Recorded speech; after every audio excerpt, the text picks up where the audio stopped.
everyone. Thank you for making it down for our first in-person and pharmacogenetics event that we're hosting here at the Genome Medical Service Alliance. And I'm really happy that we did it with all our society today. So before we get going, just while I remember, we'll do a few housekeeping things. So there's no fire alarm expected today, and if there is one, fire exit here, and there's one downstairs. And please need to go into Black Street. For bathrooms, you may have already seen them on this floor here, and there's also some more on the ground floor if you need to go downstairs. The sessions today will all be recorded and will be placed on our NTGMS website within our pharmacogenomics and curated section there. And we also have some copies of the slides available as well. So don't worry if you don't want to take notes, we'll have everything there ready for you, so you can have a look at it afterwards. Also, we have a little bit of issue with a bit of a leak coming down with the deluge of water we've had, so just mind that area. So mind the puddle as you come in. But apart from that, I think that's all the housekeeping I wanted to mention.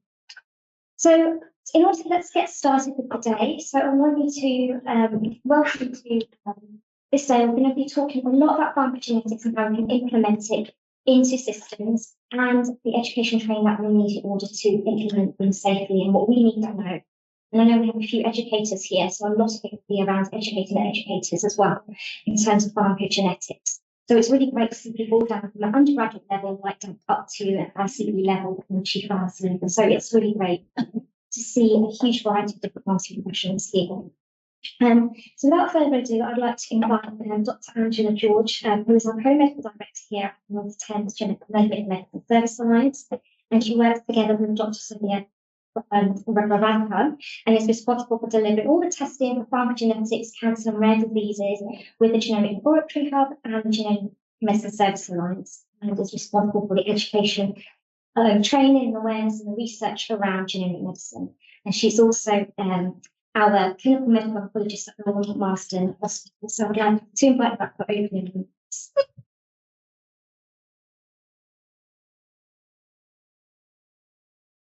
Thank you, Damisha. And firstly, thanks for asking me to come and speak today. And thank you for all your work in setting this up. It's great to see so many people here who are interested in pharmacogenetics. And hopefully this will be really setting the scene for things to come. So just a little bit for those of you who aren't aware, but around 7 years ago, NHS England decided to change the way in which genomic testing was delivered around the country. And at that point in time, there were many labs around the country doing various types of testing. It was very ad hoc, and patients were getting very variable tests offered to them depending on which part of the country they lived in and who they saw. So they decided to bring this all together as part of an England-wide genomic medicine service. And in doing so, they set up 7 genomic medicine services. So we are the dark blue with the star on it in North Thames. We might be geographically small, but we punch well above our weight in terms of the testing that we offer and provide, not just for our own patch, but also for the rest of the country. So the genomic medicine service is basically split up into 2 parts. We have the Genomic Laboratory Hub, which is responsible for delivering the testing. And for North Thames, we have 2 main hubs. We have our Rare Disease Hub at Great Ormond Street, which delivers all the rare and inherited testing. And then we have the Cancer Hub at the Royal Marsden, which delivers all of the tumour-based testing, including ctDNA. And then the other part of the component are the Genomic Medicine Service Alliances, which have the responsibility for research, education and training. And then more recently, we've also had Networks of Excellence set up.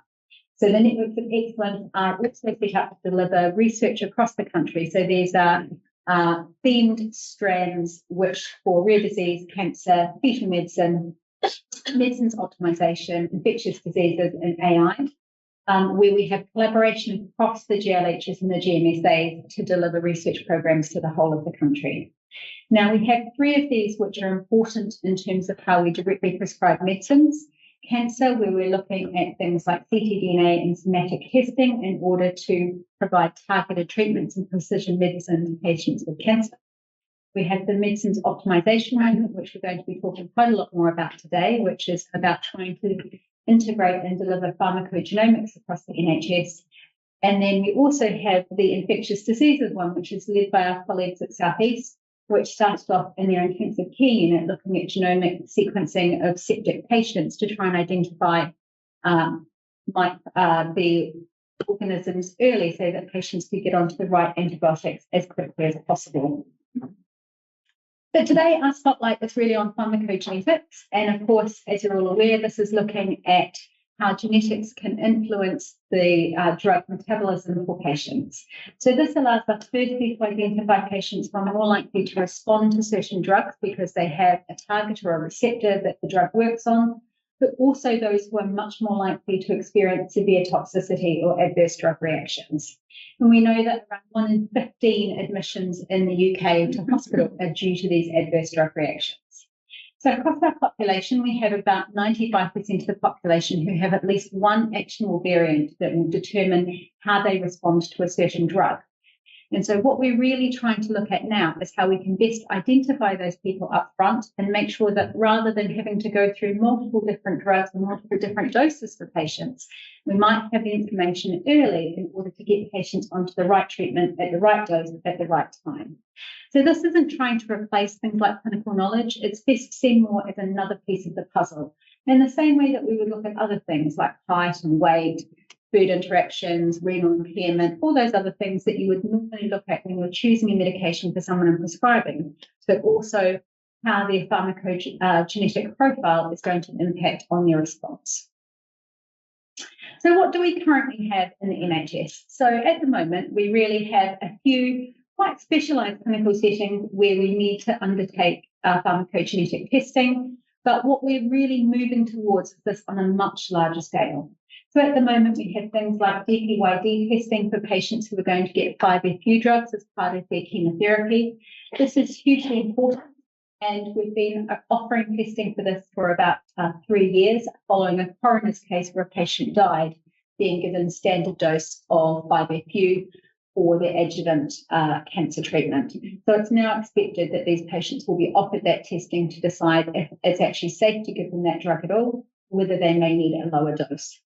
We also have patients with ALL who are going to receive 6-mercaptopurine to get testing for both TPMT and NUD-T15 to identify those who are at risk of getting that very, very severe neutropenia, which may be fatal.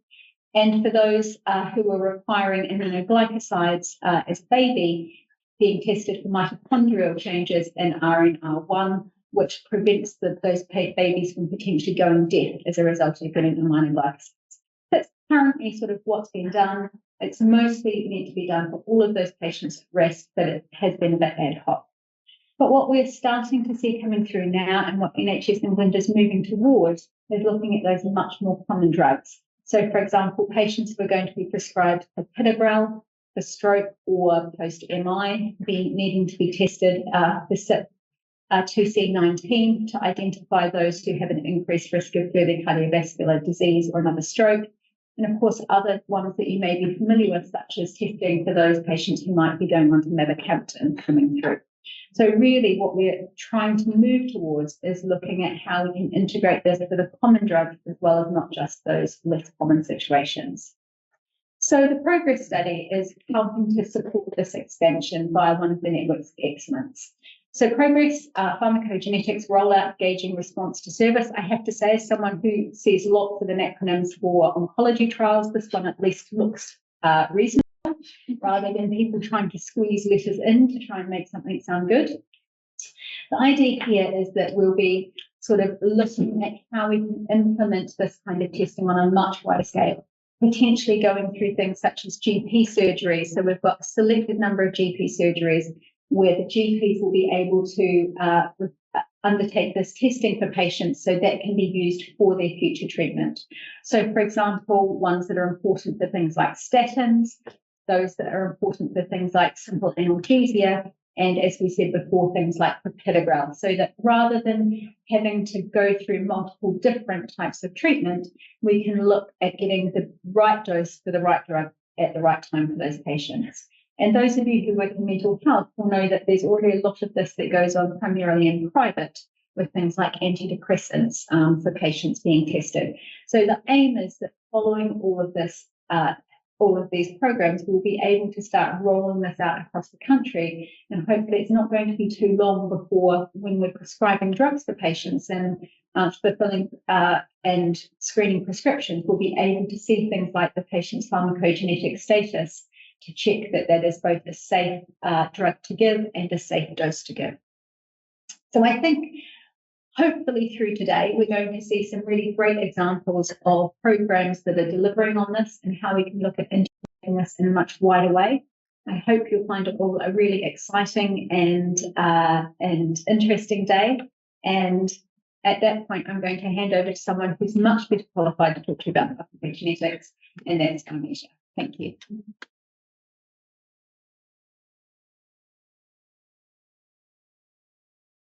So while we are all here, I wanted to also explain that we have full pharmacy workforce and could be adapted for other healthcare professionals, a genomics workforce education and training strategic framework. And this particular framework recognises that pharmacy have an important role to play within genomics, particularly as you'll see in pharmacogenetics. Now, the aim of this document, which was published in January 2024 by NHS England, it sets out a 3-year approach to integrate genomic medicine into pharmacy education, training, and our workforce development. And the aim here is to empower the pharmacy workforce to use the increasingly available genomic tools that we see and that are being developed to support the way we use medicines in terms of our medicines optimisation toolbox and how we can deliver that for patients in a beneficial way. So here, within the document, there are 4 main strategic aims. The first is integrate awareness of genomics as part of the pharmacy service, build and join networks, identify pharmacy genomic workforce needs, and educate and develop the pharmacy workforce. And so this is a 3-year plan. So I've used this as an inspiration to help develop today's objectives, which would be to improve pharmacogenetic knowledge and raise awareness of the benefits and the limitations of testing, because it won't answer all the questions that we have when it comes to prescribing medicines, and how we can implement pharmacogenetics into clinical pathways.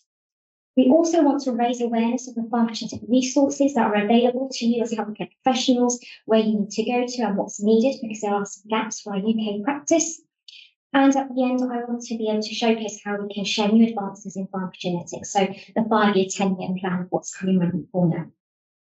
So the agenda has been reflecting these strategic aims. So the first session will be about improving knowledge. So we'll have Veronica, Rachel, and Lucy, which will explain the role of pharmacogenetics to prevent severe side effects around drug dosing and how that can impact medication adherence. Then we'll have a refreshment break, and then we can build networks and get to know each other a little bit more, and we can ask questions to learn what's happening in your local practice. And then we'll have a session on implementation strategies and key considerations, and we'll focus on CYP2C19 testing for that. And then after lunch, we'll have some workshops, so you'll have the ability and chance to play around with the resources with some mock pharmacogenetic reports. And then we'll have another networking break. And then as part of one of the strategic aims of integrating awareness, new knowledge, we have a keynote lecture about genomic medicine and the role in antimicrobial stewardship, which we hope we'll see evolve over time. So without further ado, I want to introduce and open up our next session, which is session 1 about pharmacogenetic awareness. And we have started off, we have Veronica, who's a specialist paediatrics and infectious diseases pharmacist, and she has a PhD in cystic fibrosis. And she has also worked with me in all terms of GMSA, and she'll be here to talk about prevention of severe side effects. And she'll be tag teaming with Rachel Palmer, who's my counterpart at Southwest GMSA, who is the guru of all things TPNT and the 15, I think. And then we have Lucy, who's just done her master's and done a research project in medication adherence. So she's going to be here talking about her what she's found out. And she's my counterpart, and she's a consultant pharmacist of Southeast GMSA. So we'll be chatting with these 3 excellent speakers. So without further ado, thank you, Darisha.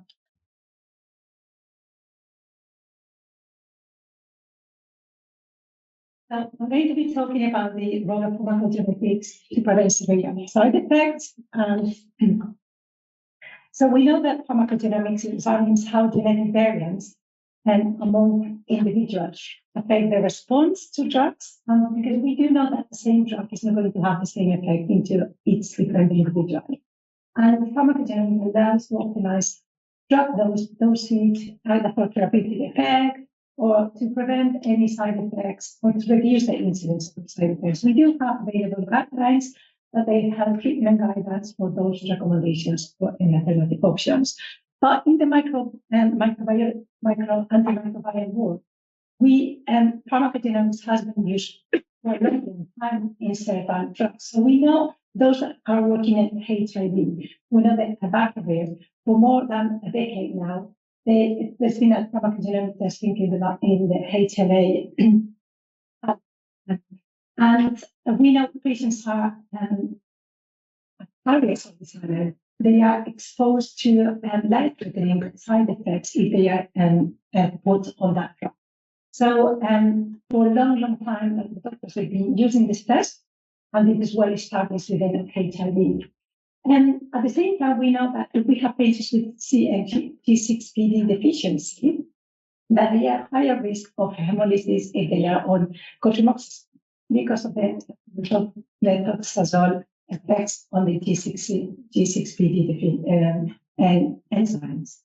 And another example that we have, it is the one I'm going to be using from now, is the variants in the mitochondrial RNA1 gene aminoglycosides. We know the aminoglycosides, we are using them for gram-negative infections, but if we have patients that they are carriers of a variant in the RNA1 gene, they are predisposed to severe ototoxicity or hearing loss. I'm going to focus on this for the next 10 more minutes. And what we want to know is that this is, when we are looking at the RNR1 gene, it is in the human mitochondrial DNA. So it is important to know that it is in the mitochondria, because I will tell you in a second, but in humans, 12S ribosomal RNA is encoded by the mitochondrial DNA and mitochondrial RNR1 gene. And this is a pretty big from a nucleotide perspective. So if we have any transposition or any substitution from one nucleotide to another, for instance, in variant 1555, if adenine is transposed from guanine, that creates a conformational change which is big enough to show, to start resembling the cells of our cells, start resembling to prokaryote cells. So if we have, and as you can see here in the top right side, we have a eukaryote ribosome and a prokaryote ribosome. So if you're a patient with a variant for the RNR1 gene, that mitochondrial variant, you're predisposed to ototoxicity, because if we know the mechanism of action of aminoglycosides, they work inhibiting the synthesis of proteins for the bacteria.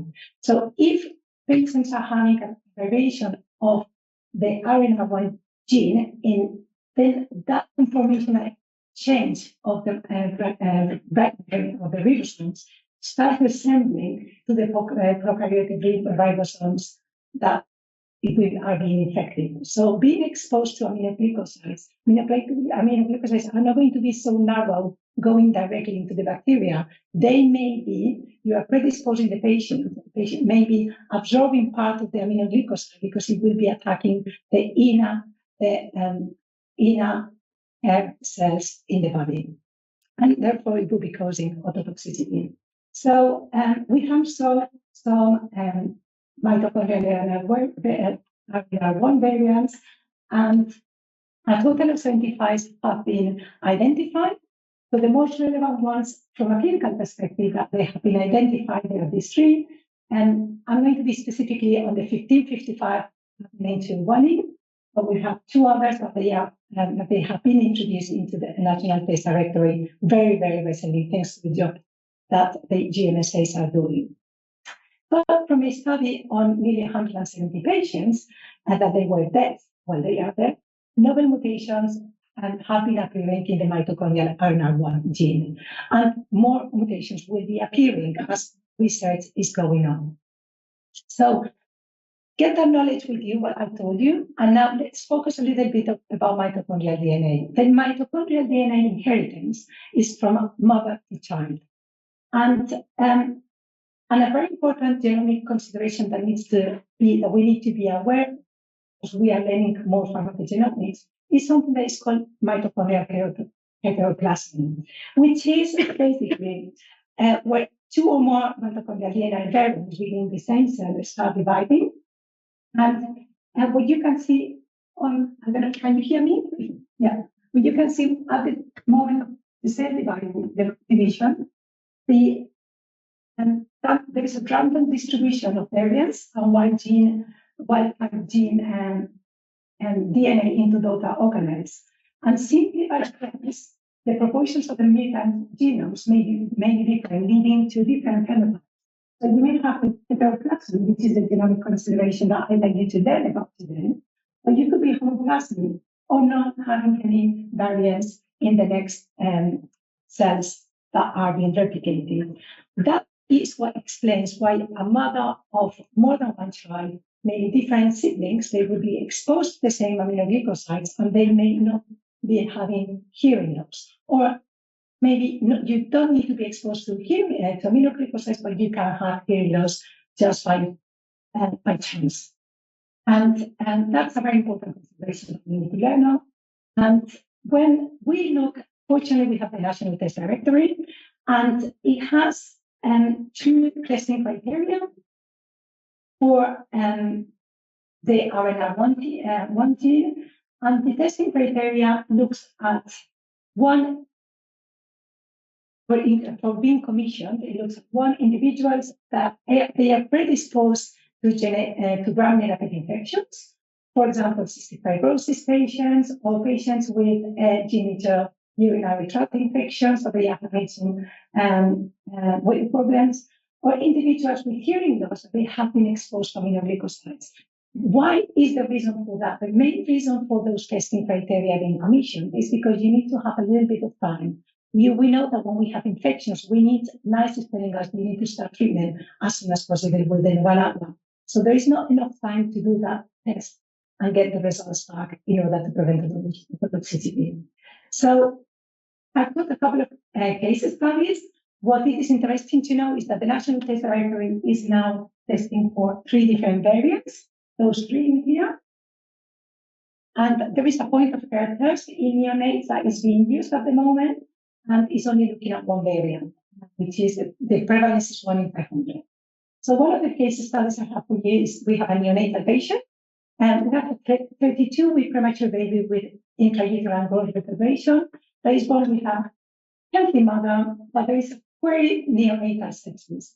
The mother, she's been pregnant 3 times already, and this is the first baby that is alive. She's 35 years old and only missing here what she doesn't know till when that happened, and she's still well adapted to that. And triage, that question has been posed into the mom. And you know that imagine in your trust, there are some trusts that they are implementing this, like my trust, and there are other trusts that are going into some research and getting the point of care test. The point of care test that it is available is not commissioned, and it has, the reason why it's a point of test is because it has a 30 minutes delay of getting the results of the sample. It's a saliva sample that is being taken from the cheek side of the babies. And from a consideration perspective, what would you consider?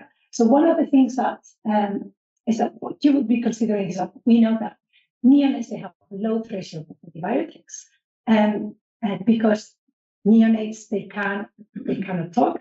We don't know much about them when they are being born, and it is a very low threshold for patients to be on antibiotics. And one of the common infections you need to cover for gram-negative gram-positive. So NICE is recommending Bentonite and aminoglycosides as first-line options.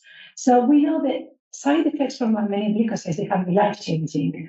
And the prevalence of the variant that is being tested is 1 in 500.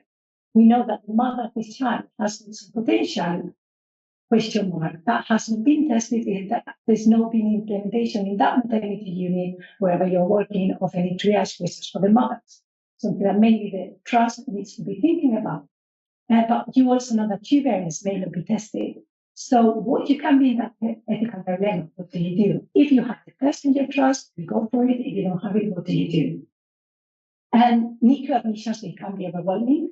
When you have a parent next to you with a baby, especially if they have previous miscarriages like this patient, how do you hold that conversation? Are you going to tell you're going to give a less potent antibiotic that may be causing problems later on if you're not treating the sepsis that you're expecting, or can you be providing something that may be causing deafness to the baby? So genetic counselor might be required here to hold a conversation as well. When do you have a conversation? So just to remember, this test is not being commissioned. So there's a lot of money that you are being used from the trust. And as a case study number 2, we've got an idea of all female patient presenting to ED with acquired appendicitis. So fortunately, in this hospital, they've been listening to the recommendations from the GNSAs and then the microbiome pharmacists saying this test is not going to be commissioned for patients that they are going to be on prophylactic treatments, but please do ask triage questions about general history. So fortunately, in this hospital, there is that embedded practice asking about maternal history of deafness. The mother responds to the child. The mother says, oh, no, she's fine. Oh, I've got some tinnitus. When you're asking more, oh, what type of tinnitus? Is it stress related? Or, oh, well, yes. My sister, she says, the mother, my sister, she had a traffic accident and now she's deaf. Then the older sister is partially deaf. But that was because she was a teenager. When she was a teenager, she had a viral infection when she was in hospital, and it could have been from something, but it was a virus. I don't think so. The mother is knowledgeable about virals and bacterial infections, but we know that 30 years ago there was not much difference between virals and antibiotics and antibacterials when there was not as much stewardship as it is at the moment. And then also the mother says, my mom, the grandma of the child, she was already hard of hearing, but she's deaf. So all the bells should be those red flags for the person who is in this triage. And the question here would be, we know that first-line prophylactic antibiotics for appendectomy in theatre is amoxicillin and gentamicin. What would you do? So I would pose a question for you. What would you do if this was your patient or if you had a similar situation, if this was an older patient or a child? Hi everyone, I'm Rachel Palmer. I'm the pharmacist from Southwest GMSA. I just wanted to give you a quick overview of pharmacogenomics in drug dosing and just highlight some good information sources. So as I'm sure lots of you are aware, when we're talking about pharmacogenomics, we're talking about combining the pharmacology that we know about medicine with any variation in individuals' genomic makeup. Try and make sure we're giving safe and effective medicine that's tailored to any variation in someone's genes. So in the graph below, you can see lots of different metabolizer status. This is one example of pharmacogenomics. This is often related to genetic variants in genes that code for 6 isoenzymes. But just to highlight, this isn't the only way that pharmacogenomics works. As Veronica highlighted as well, you can get genetic changes that affect type B, unpredictable adverse drug reactions. They don't really work like this. And those are genetic variants that may affect HLA genes. So I know this has kind of gone around to the pre-reading, but in case you're like me and you're always a bit disorganized, you may not have time to look at it. Just a quick revision of what we talk about by metabolizer status. So we have a genotype here. We call pharmacogenomic variants by a star allele to denote differences. So star 1 is normally what we might call a wild type allele. There's some caveats to that, which we'll talk about later. And in this example, for CYP2C19, we've got star 2 and star 3, which both mean that they're coding for an enzyme that's not going to work. And then we've got star 17, which means you've got an enzyme working over time. Okay. You get one allele from each parent, and then you combine the alleles you've got into a phenotype. And in pharmacogenomics, the phenotype is the metabolizer status in this example. If you've got 2 star 1 alleles, you've got normal function. If you, for example, have got 2 star 2 alleles, that's loss of function, you end up being labeled as a poor metabolizer. Okay, so we're going to go through this quite a few times today, but just to give it a background. So just to really go back to the point that we all know that we see big differences both in drug efficacy and also the rate of adverse effects in different patients. Just to really highlight, yes, genomics is one of those things, but let's not forget about all the other factors that we use in our everyday practice. So health conditions, drug interactions, food interactions, renal and hepatic function, and also importantly, adherence to medicines as well. So this pharmacogenomics that we're learning about right now, that's another tool to slot into that box, okay? And we need to keep on remembering all the other tools that we've been using in our medicines optimization toolbox as well. So just a few things that influence if someone has a pharmacogenomic variant, whether we actually say we're not going to use that medicine at all, or whether we're going to go for a drug dose reduction. And of course, these are obvious, but just highlight them. So some of it may depend upon the therapeutic index of a medicine. So if it's a narrow therapeutic index, then obviously it's a more high-risk situation if you've got a poor metabolizer. Again, if you've got an unpredictable type B adverse drug reaction, you're probably going to want to avoid it altogether. We have different ways of predicting the effect of a genetic variant. So just how badly does it affect the enzyme? Does it have a little bit of function, or will you end up with no function whatsoever? Also importantly, what are you using the medicine for? You know, is it a potentially life-saving indication? So, for example, is someone with leukemia, and is this the mainstay of treatment for leukemia? Are there alternatively safer and efficacious other choices available to you? And of course, we also combine it with clinical and patient practice. We might look at things like age, previous tolerance to medicines, drug interactions, renal function. So all of those things play into whether we just avoid something or whether we might consider a dose reduction. And how do we calculate dose reductions when we know that someone's got a genetic variant? So we're going to show you some guidelines. In silico functional studies are used a lot. So these are kind of computer simulations of what we think will happen when we get a genetic variant and how that will affect the protein. Is it going to affect how the protein's formed at a key binding site? And we often use those to play how much of an influence we think a genetic variant will have. It's also obviously based on some pharmacogenetic data, and that may be from trials or from real world data. But the important thing to remember is actually there's lots of other pieces as well. So it's really important that we are using dose reductions, that we still monitor patients really closely. We consider it along with other clinical factors. And in some instances, guidance does talk about considering dose titration depending on how something is tolerated. So that's something to be mindful of as well. So where do we get information about dose adjustments? Well, actually, later on, I'm going to show you a few examples. Sometimes it's in the most obvious places. You don't have to go and find a complicated international dosing guidance. It can be right into your nose. It can be in the SMPC or the BNF, okay? And these are being updated increasingly. So it's actually quite tricky to keep on top of, when it's your job, but just to highlight, sometimes it's right where we have to look first.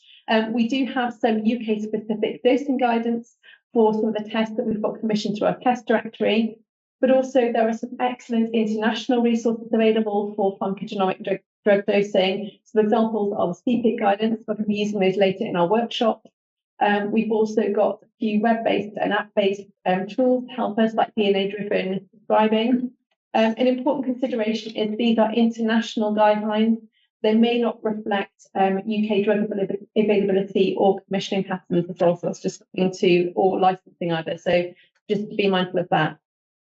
So to give an example of how pharmacogenomics can affect drug dosing, I'm going to come back to DPYD. So this is really our first really large-scale pharmacogenomic test in the NHS. It focuses on the fact about 3 to 5% of people have got a genetic variant that means they're at risk of potentially fatal toxicity with fluoropyrimidine chemotherapy. And now in the UK, before anyone starts with type of chemotherapy, we have routine screening in place. So we've got a patient, we've got their results back. This is an example where we have got UK specific dosing guidance. This is from the UK Chemotherapy Board, and this is where we go for our standard of care advice on how to dose someone with a DPYD variant. This is a table just to give you an example of what it looks like if you're not familiar. This is for a patient who's heterozygous for a variant, so they've got one normal function allele and one reduced function allele. And in this instance, it gives you an estimation of predicted enzyme activity. And as you can see, for both of these examples, we're predicting they've only got about 50% of the normal activity. So in both cases, it gives the clinician a choice here. So it says, actually, you could go for a 50% dose reduction initially, or you could choose an alternative. So again, there's always an element of clinical judgment here. And I also wanted to highlight that this is also an instance where it's recommending that you may want to very gently try and titrate the dose if they do tolerate it well. So that's just one example. Skipping on to cardiology, there's a drug called mavacamten. This is used in hypertrophic obstructive cardiomyopathy. And this testing came about because the SBC has a mandatory requirement for CYP2C19 genotyping. This is because in trials, they found actually CYP2C19 4 metabolizers had vastly increased mavacamten exposure to up to 3 times levels. And importantly, this had a clinical consequence as well. So they found that these patients who were poor metabolizers, because of increased exposure to mavacamten, were at increased risk of systolic dysfunction. So, of course, this is really significant in patients who have already got heart conditions. So, all patients started on mavacamten now have CYP2C19 genotyping. And obviously, there's lots of guidance in the SBC. There's also an interactive dosing guide. And this is a particular example of how you have to consider this pharmacogenomic variance alongside drug interactions. So I'm sure you can appreciate there are many drug interactions for CYP2C19. So this is another example of a kind of guidance tool.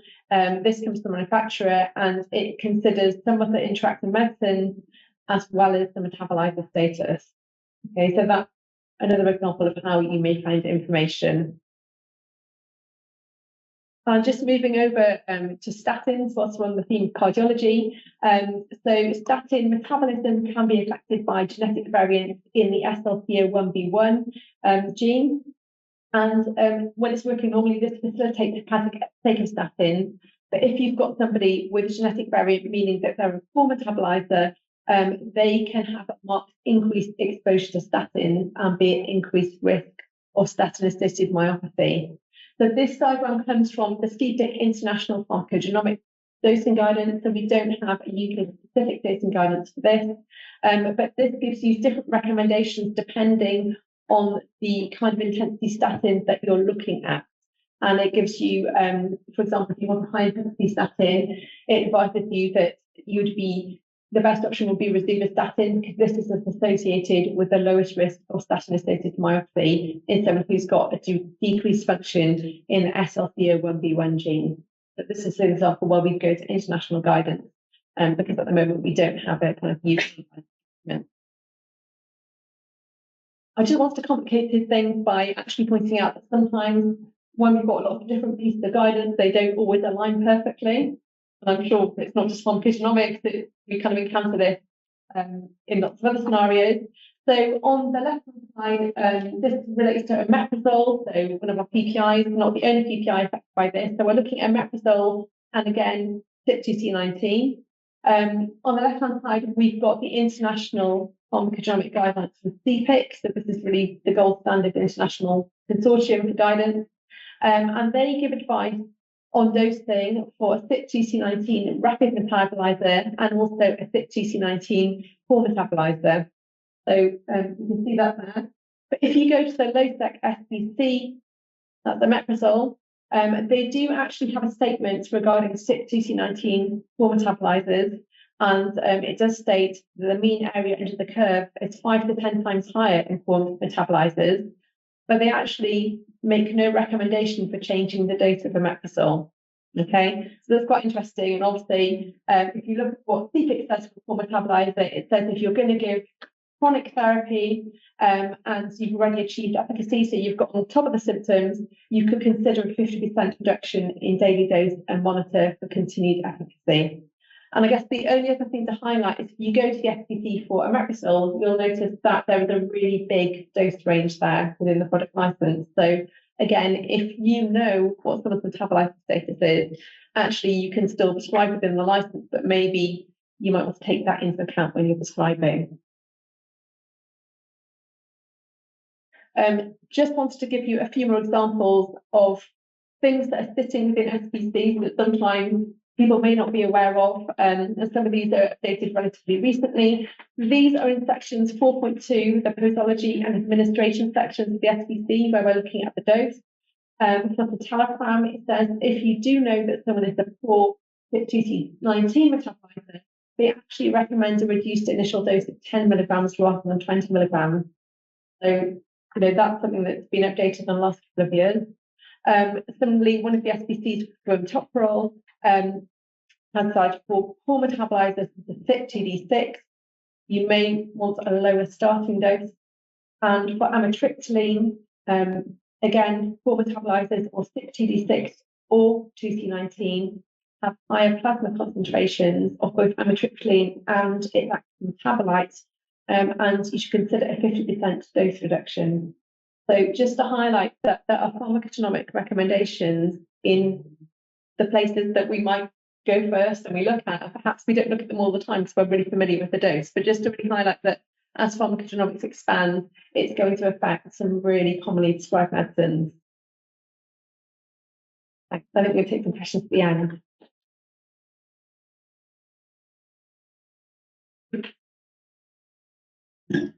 Gosh, there's been so much information already.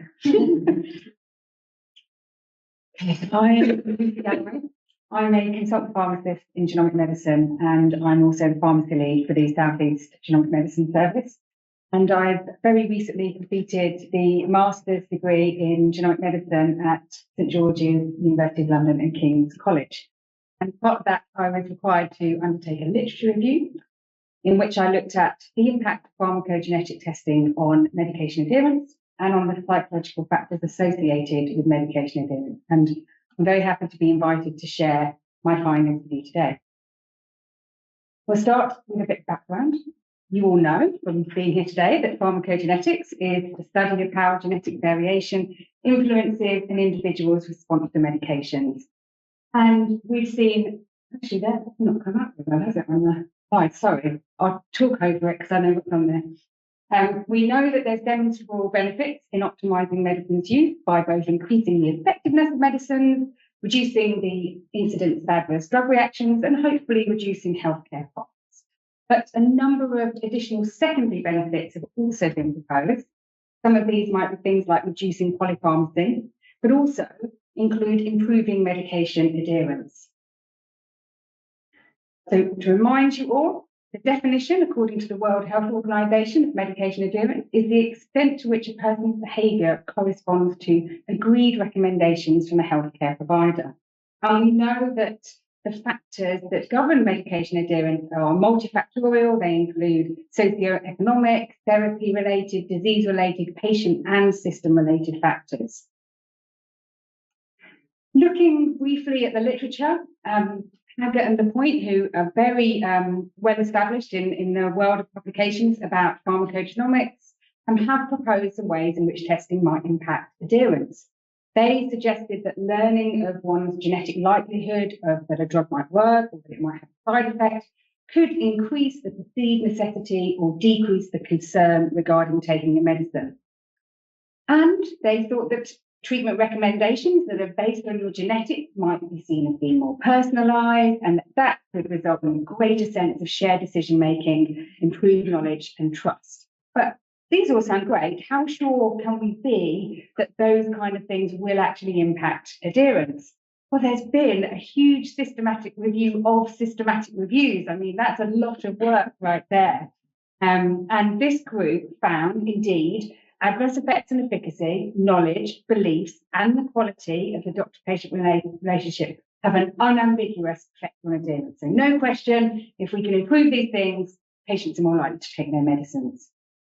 Okay, now, the other thing to note in terms of the work that I've done is that a number of behavioural models have been applied to medication adherence. And one of these is something called the theoretical domains framework. So this tool identifies determinants of behaviour change. So if you think that deciding to take a medicine is a change in behaviour from not taking it before. So they've looked at all of the different determinants, and these are those. So things like knowledge, social influences, environmental context. Overall, the framework consists of 14 key determinants of behaviour change. These are the research questions that I set out to answer. Firstly, what is the evidence that pharmacogenetic testing has an impact on adherence? And secondly, what's the evidence that testing impacts the psychological factors associated with adherence? And to answer the second question, I mapped psychological outcomes of testing to the theoretical domains framework. This is a bit too much information for you, but it's there if you want to know what I did. This is where I share the pain that I identified 4,091 references from my original search, and following months of painstaking review, I whittled this down to 30 articles that I included for extraction. And these were divided into two categories to answer the two questions. Firstly, I identified quantitative studies that directly measure adherence as an outcome of testing, just 9 of those. And then I identified studies that demonstrated the impact of testing on those psychological factors associated with adherence. And there were 21 of those studies. Some of those were qualitative, some of them were quantitative. So if we look at the first group of studies first, what were the outcomes of those quantitative studies? How sure can we be that testing actually measurably improves adherence? Well, it was a little bit mixed. 4 studies did show a statistically significant improvement in adherence between tested and untested groups. 2 showed a small but non-significant trend towards improvement, but 3 showed no difference. And when you consider publication bias, it's not that outstanding. So in conclusion of what the evidence is that pharmacogenetic testing does have an impact on adherence, the evidence is limited and mixed. Studies are very heterogeneous. They are limited to a few therapeutic areas, mainly statins and antidepressants. Those are the biggest therapeutic areas. And the findings have not been consistent. When I looked at the studies that did have positive impact, they were greater where they were limited to one condition or a drug where we already know non-adherence is a problem, such as statin, or where we know the drug is pharmacogenomically high risk. And sadly, none of the studies that looked at the impact of testing over multiple drugs and medical conditions had a significant impact. And that has implications for real-world implementation because almost nobody is on drugs and has one condition. Also, some of the studies that showed an initial benefit in initiation rates of medication, particularly around statin, didn't show an effect on persistence, which does mean that an initial positive impact of testing may not have a lasting effect. So that was the sort of looking at the quantitative studies that were there. But what about those studies where I looked at the psychological factors? As I said, there were 21 of them, and I extracted the data and I mapped that to the domains of the theoretical domains framework. And I was able to match data elements from the studies to 9 of the 14 domains. And here, N is the number of studies that had data that matched to that domain.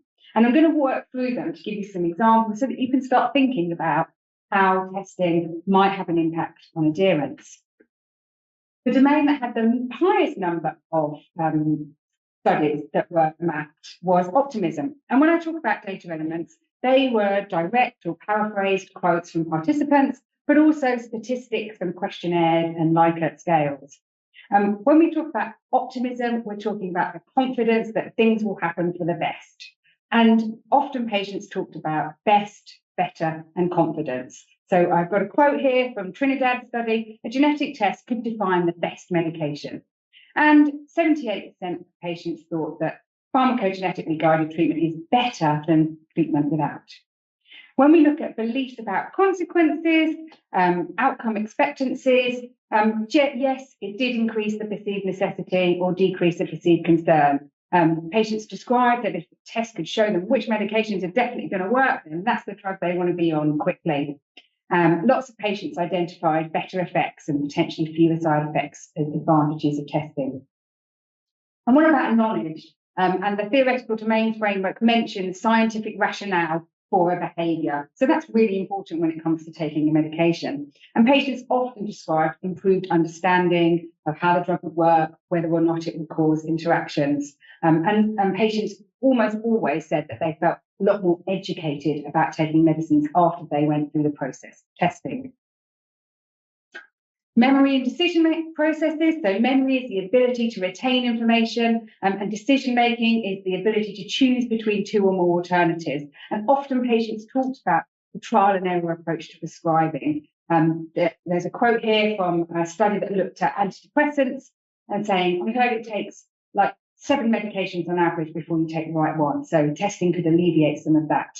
And 59.6% of patients in this study found testing was very helpful in making healthcare decisions.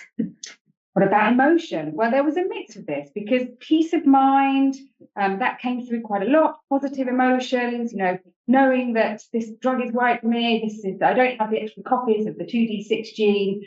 Patients said they were nervous about taking medicines, but felt more at ease after testing. But actually, some patients said that the testing itself could actually cause stress and anxiety, and that might put them off taking medicines, particularly if the support they have alongside the test is inadequate and doesn't support them through the process.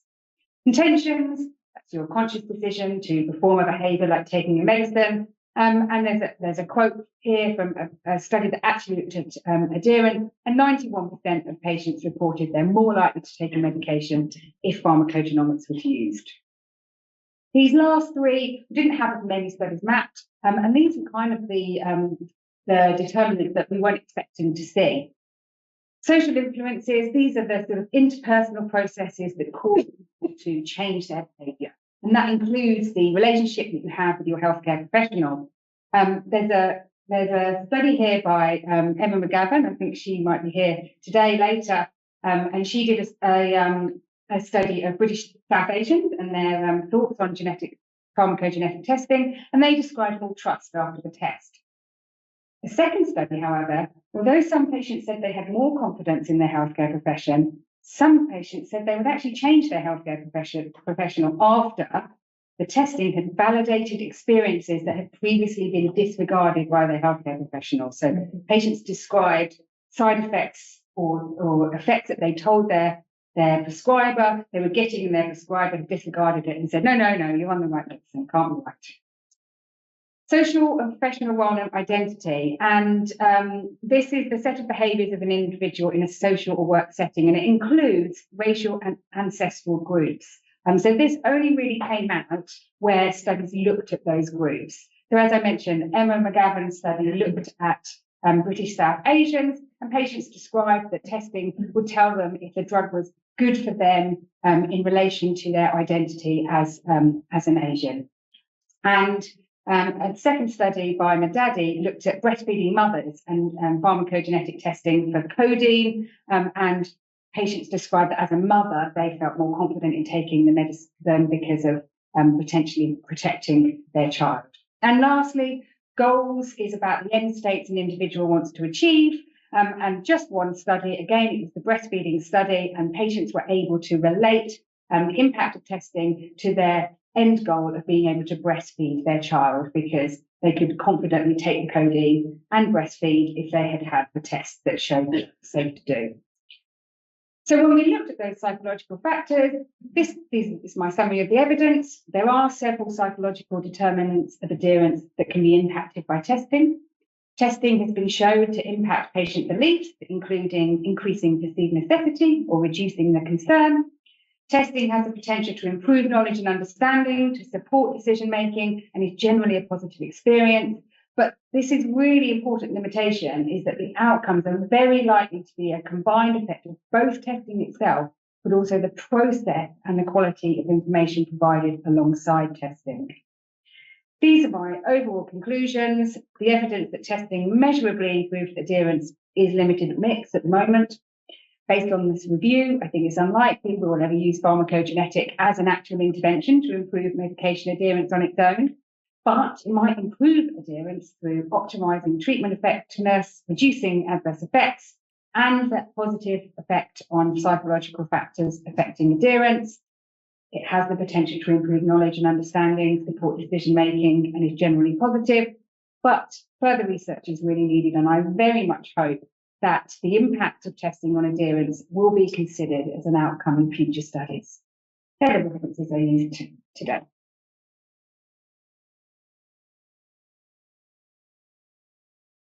So my name is Rialiat, and I'm a chief pharmacist in the North Thames GNSA working with Derbyshire. So for the next little while, we're going to concentrate on implementation. One of my reasons that implementation of good ideas is probably underrated in terms of the importance of making sure that the work that we want to do actually works well and achieves the objectives that we set out to do. So I'm really pleased that we're going to have a focus on actually how to implement. Our first speaker is Dr. Emma McGavin. She is a clinical pharmacologist working with Queen Mary's University and Barts Health, and she's going to talk us through her area of interest around implementing pharmacogenetics with a focus on EDI and inclusion, and looking at the challenges that we currently face, what we should look out for, and hopefully some tips on how to do this well. So, Emma.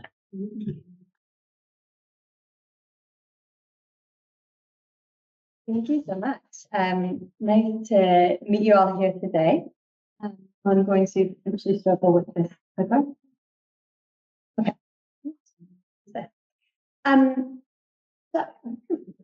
not going to use that either. How does this work? Sorry. Yeah. This way. Wonderful. Thank you so much. So, everyone has done this intro for me already, which is fantastic because you've heard all about pharmacogenomics, how genes impact with medications to cause some of that inter-individual variability that we know exists in terms of medication response in both adverse drug events and efficacy. When we talk about those pathways by which genes impact on medication response, we can think in terms of pharmacodynamics and pharmacokinetics. And specifically, I want to hone in on pharmacokinetics, so metabolism, and how variations in our DNA impact on metabolism of medicines, thereby leading to differences in pharmacokinetics and causing some of those differences in risk of adverse drug events or inefficacy. So, critical, thank you so much. Better? Excellent. Critical to discussion of this is the cytochrome P450 hepatic enzymes that we know are crucial to metabolism of so many medicines that we take and commonly prescribe. And I want to focus really briefly on how we convert the genetic test to what we think the metabolizer type is. So it's a diplotype, so it's a combination of the genes you get from mom and from dad. So example, CYP2C19, you get one copy from mom, one copy from dad. And if you get a loss of function variant that produces non-functional enzyme from both mom and dad, you'll be a poor metabolizer and break that medicine down very badly. One copy that works and one copy that doesn't, intermediate, and two copies that work, normal. So how important is variability in medication response? I'm very much preaching to the choir because we're pharmacists and experts in medication, but we know we're prescribing a lot more medicines and that patients are taking more medicines in combination, and that we don't really understand how those all interact when we get in a volume of 10s and 20s of those.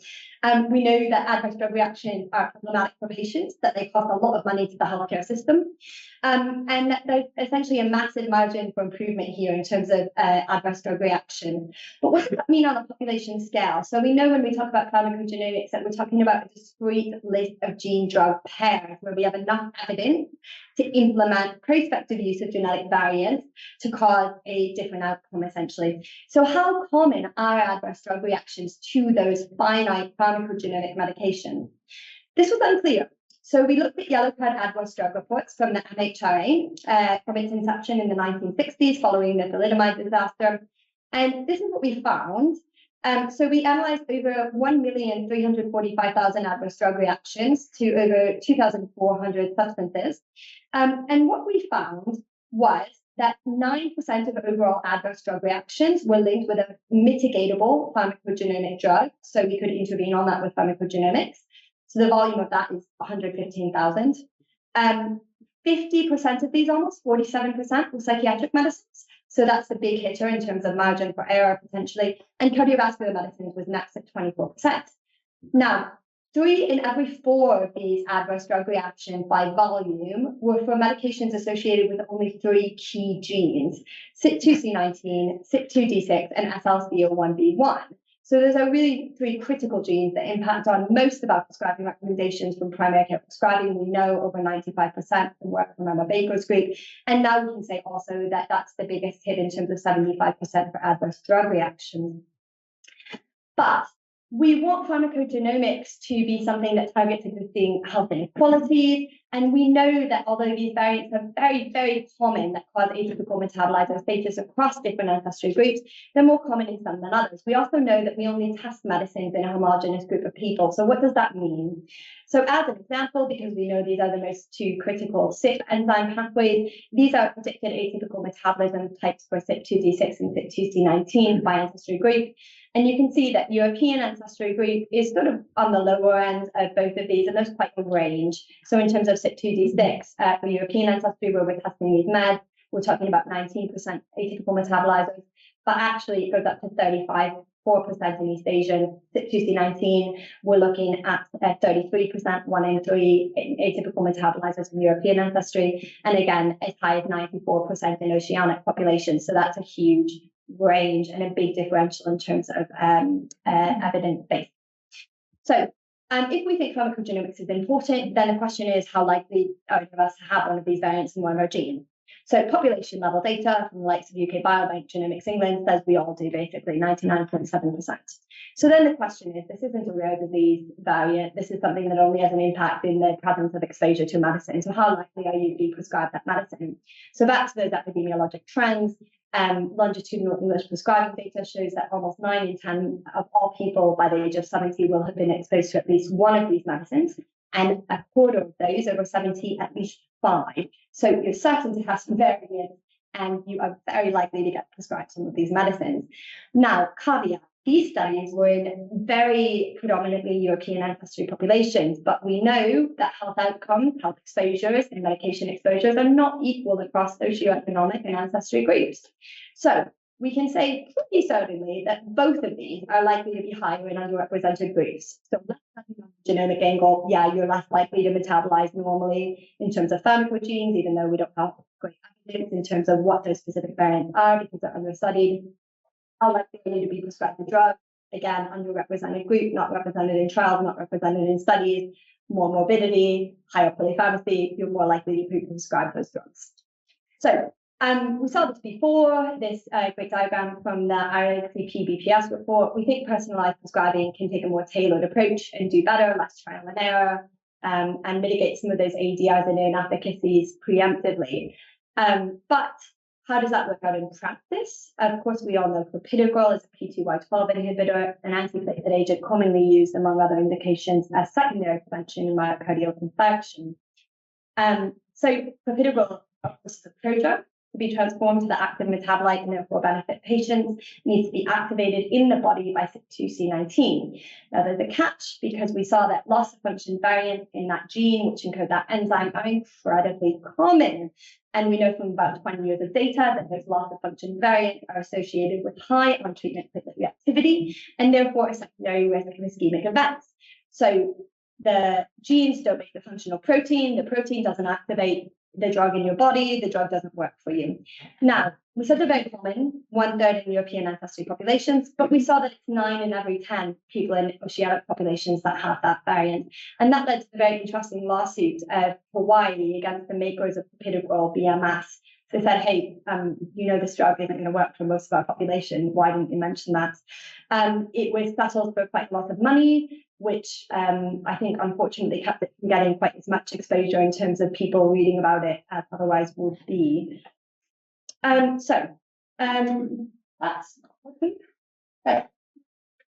So there's not much in terms of professional guidance. Until recently, there were no position papers from professional cardiovascular societies. So now we recognize, as we've heard this morning, that patients come in increasingly with direct-to-consumer genetic test results. And there's also research genetic data generated where people get return of results. So, for example, the All-Of study in the United States is routinely returning pharmacogenomic results on the scale of hundreds of thousands of people who will then walk into their GPs and hand them their CYP2C19 results and say, have fun. So, what can we do to support cardiovascular prescribers? So we had the honour to work with the European Society of Cardiology on this position paper, and to support people in this position by saying, look, there are 4 drugs, mitochondrial, simvastatin, clopidogrel, and warfarin, where you could potentially use validated PGX guidance of people coming with genotype, and there's 2 where you could consider genotype people based on the evidence base, and those are clopidogrel and warfarin. And if you've got a clopidogrel, a patient who is indicated for clopidogrel, and you have a CYP2C19 genetic test, you should avoid giving clopidogrel to people who are known to be intermediate or poor metabolizers, known to have those loss of function variants. And that if you don't have genetic test results, then testing people that you're worried are high ischemic or bleed risk is a sensible thing to do to personalize their antiplatelet treatment. Now, this is a very recent statement from the end of June from essentially all of the American cardiovascular societies that have teamed up and issued a scientific statement saying genotyping makes a difference in terms of patient outcomes. Meta-analysis level data supports that genotyping to personalized antiplatelet therapy for ischemic disease can decrease risk of bleed and decrease risk of secondary events, and that's all grand. But the crux is implementation. So it's nice in theory, but it's all going to depend, as I think Lucy and others have said very beautifully, on how we do it. So they highlighted these really important areas: clinician and patient perceptions, the recommendations by clinical guidelines and leading professional bodies, which we know are so important because we know that these wonderful consortia guidance made it into any of the guidelines for professional bodies. So if you look at, of course, the ESC guidance, there's not much about personalizing therapy with PGX there. They have to be adopted by healthcare organizations, and that has to be seamless and work with our electronic records and with clinical decision support tools. Reimbursement was an issue for the North Americans. For us, it's health economic studies showing that this is cost saving. And we've talked about turnaround time, which is so critical. You have to have this test back when you need it to prescribe. And as we've heard, that can be different. So you want it back for someone having an acute MI and going to the cath lab within an hour, the immunoglycoside mitochondrial RNR1 in the neonatal intensive care unit. But for mavacamten, I don't care if it takes a week or 2 to come back. That's fine. It's not going to change anything much, right? So it depends on who needs it and what the clinical context is. You're all aware and have been talking already about the NICE guidance for personalizing antiplatelet therapy with CYP2C19 and clopidogrel after ischemic stroke. And this is really important because between the NICE guidance for CYP2C19 and clopidogrel and the MHRI guidance for mavacamten, which you've also heard about today, CYP2C19 genotypes are going to be in patient records in the NHS from NHS laboratory services, which is something we've never had before because it was not in the National Test Directory. So mavacamten, as you know, is a first-in-class myosin inhibitor indicated for the treatment of hypertrophic obstructive cardiomyopathy, metabolized principally by CYP2C19 with a secondary pathway at CYP3A4, good biooral availability, and CYP3A4 becomes more important in those CYP2C19 poor metabolizers. So something interesting has happened here, which is that there was pharmacogenetic data that showed some people having increased risk of a type A adverse drug reaction, systolic failure. So HCM, too much pumping function, mavacamten relaxes it, good thing, relax it too much, bad thing, systolic heart failure. So the regulators extrapolated that in different ways. The FDA said, okay, we're not totally convinced that there's a genetic evidence base here. The EMA and the MHRA said, actually, we think genetic poor metabolizers of CYP2C19 have up to 3-fold risk of exposure to active metabolite, and therefore we extrapolate that there is an increased risk of type A adverse drug reaction here, and therefore genetic testing is mandated prior to prescribing mavacamten, and have given those genetically guided dosage whereby poor metabolizers have a lower starting and capped dose. But there's a really interesting component here because we know that our evidence base isn't covering all populations equally. We know that our genomic evidence base is overwhelmingly European ancestry. We know that our clinical trial base is overwhelmingly European ancestry. We know that our post-marketing surveillance pharmacovigilance databases are predominantly a homogeneous population. So how can we use those differences in population prevalence of variants in a way that targets health inequalities and make sure that we're always looking at gaps in those intersections between representation so that we're being mindful never to make that worse. So I did a little bit of work that I want to just talk about as an example, working with our local clinical population in this area. And I had the great pleasure to work with the Genes and Health study, which is led by Professor David Van Heel out of QMUL. And at the time of analysis, they recruited over 44,000 participants linked with electronic health record outcome data and GP full lifetime prescribing data, which is a real boon for this kind of research that we don't normally have. So these individuals, importantly, are self-declared Bangladeshi and Pakistani ancestry, really important ancestral cohort for the UK, particularly for me, because I work at Bouts Health, where we have lots of patients from this demographic. And it's a demographic in the UK that's risen rapidly, so up from 5 to 10% of the national demographic, actually, at the interval between the last two census points. And we know that these people are really underrepresented in research studies and genetic studies, but also more than 4 times more likely to suffer from cardiometabolic disease. And I said they're not represented in the data, so don't take my word for it. This is the data and the trials underpinning the licensure for efficacy and safety of clopidogrel from the EMA. And you can see there's no representation at all here from South Asian groups. So there have been no studies at all linking outcome data and genetic data in this particular patient population, where we know from population genetic studies they have high rates of these genetic variants with clopidogrel resistance. So we did a validation study within this local cohort nationally to assess the prevalence of these CYP2C19 loss of function genotypes, and then to say, hey, so if they are predicted to be poor metabolizers, does that mean that they do worse if they're given clopidogrel? So what did we find? We found that nearly 2 in every 3 people, 50%, 57% rather, were either poor or intermediate metabolizers, genetically predicted. And it was 13% that were predicted to be poor metabolizers, so there's loss of function for both mom and dad, and 44% with 1 loss of function, 1 non-intermediate. Now, how does that stack up to population prevalence and the data that we're basing our evidence on for implementation of PGX? So poor metabolizers, you can see in that top red box there, for this cohort with 13%, European ancestry 2%. So that's a 6-fold increase in the population most at risk for clopidogrel non-response. And if you look at the trial, you have seen how useful we think this is in practice prospectively, the Taylor PCI and popular genetics trial, you see that their allele frequency lines up really nicely with European ancestry, because that's mostly who was included.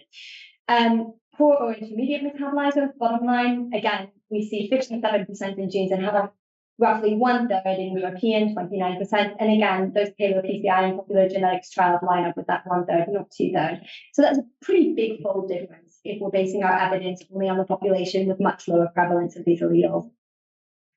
So the next question, does that genetically predicted metabolizer state then predict resistance to clopidogrel? Yes, it does, because people prescribed clopidogrel were almost 4 times more likely to have a recurrent myocardial infection if they had both loss of function enzyme alleles from mom and from dad. So this is stratified. So from left to right, poor metabolizer to rapid, who are the superstar metabolizers of clopidogrel with a gain of function allele where they activate it really, really well. And these are unadjusted recurrent MI rates. So you see what you'd expect to see, a stepwise decline as people are able actively to activate clopidogrel better based on their genetics in their body. They have a decreased risk of myocardial infection. So we saw that this population within the UK has high prevalence of these loss of function alleles, and this was linked from real world health outcome data. EHR data is messy, it's granular, it's not precise, and this signal was with a small amount of patients. So we know from this data that, yeah, we are seeing this in the UK, that this particular population, which is deprived and has high rates of cardiometabolic disease, is genetically resistant to clopidogrel. And if they're given clopidogrel after a heart attack, they do worse and are much more likely to have a recurrent MI. So important messages here, we really have to do better. We have to do better with getting proportionate representation, buy-in, and at every level. So preclinical, clinical, genomic studies, post-medication surveillance, but really critically in terms of the phase we're entering now, implementation, right? We need buy-in for implementation. We can't have implementation be another thing that makes healthcare better for those people who already enjoy the best healthcare and leaves people already left behind further behind.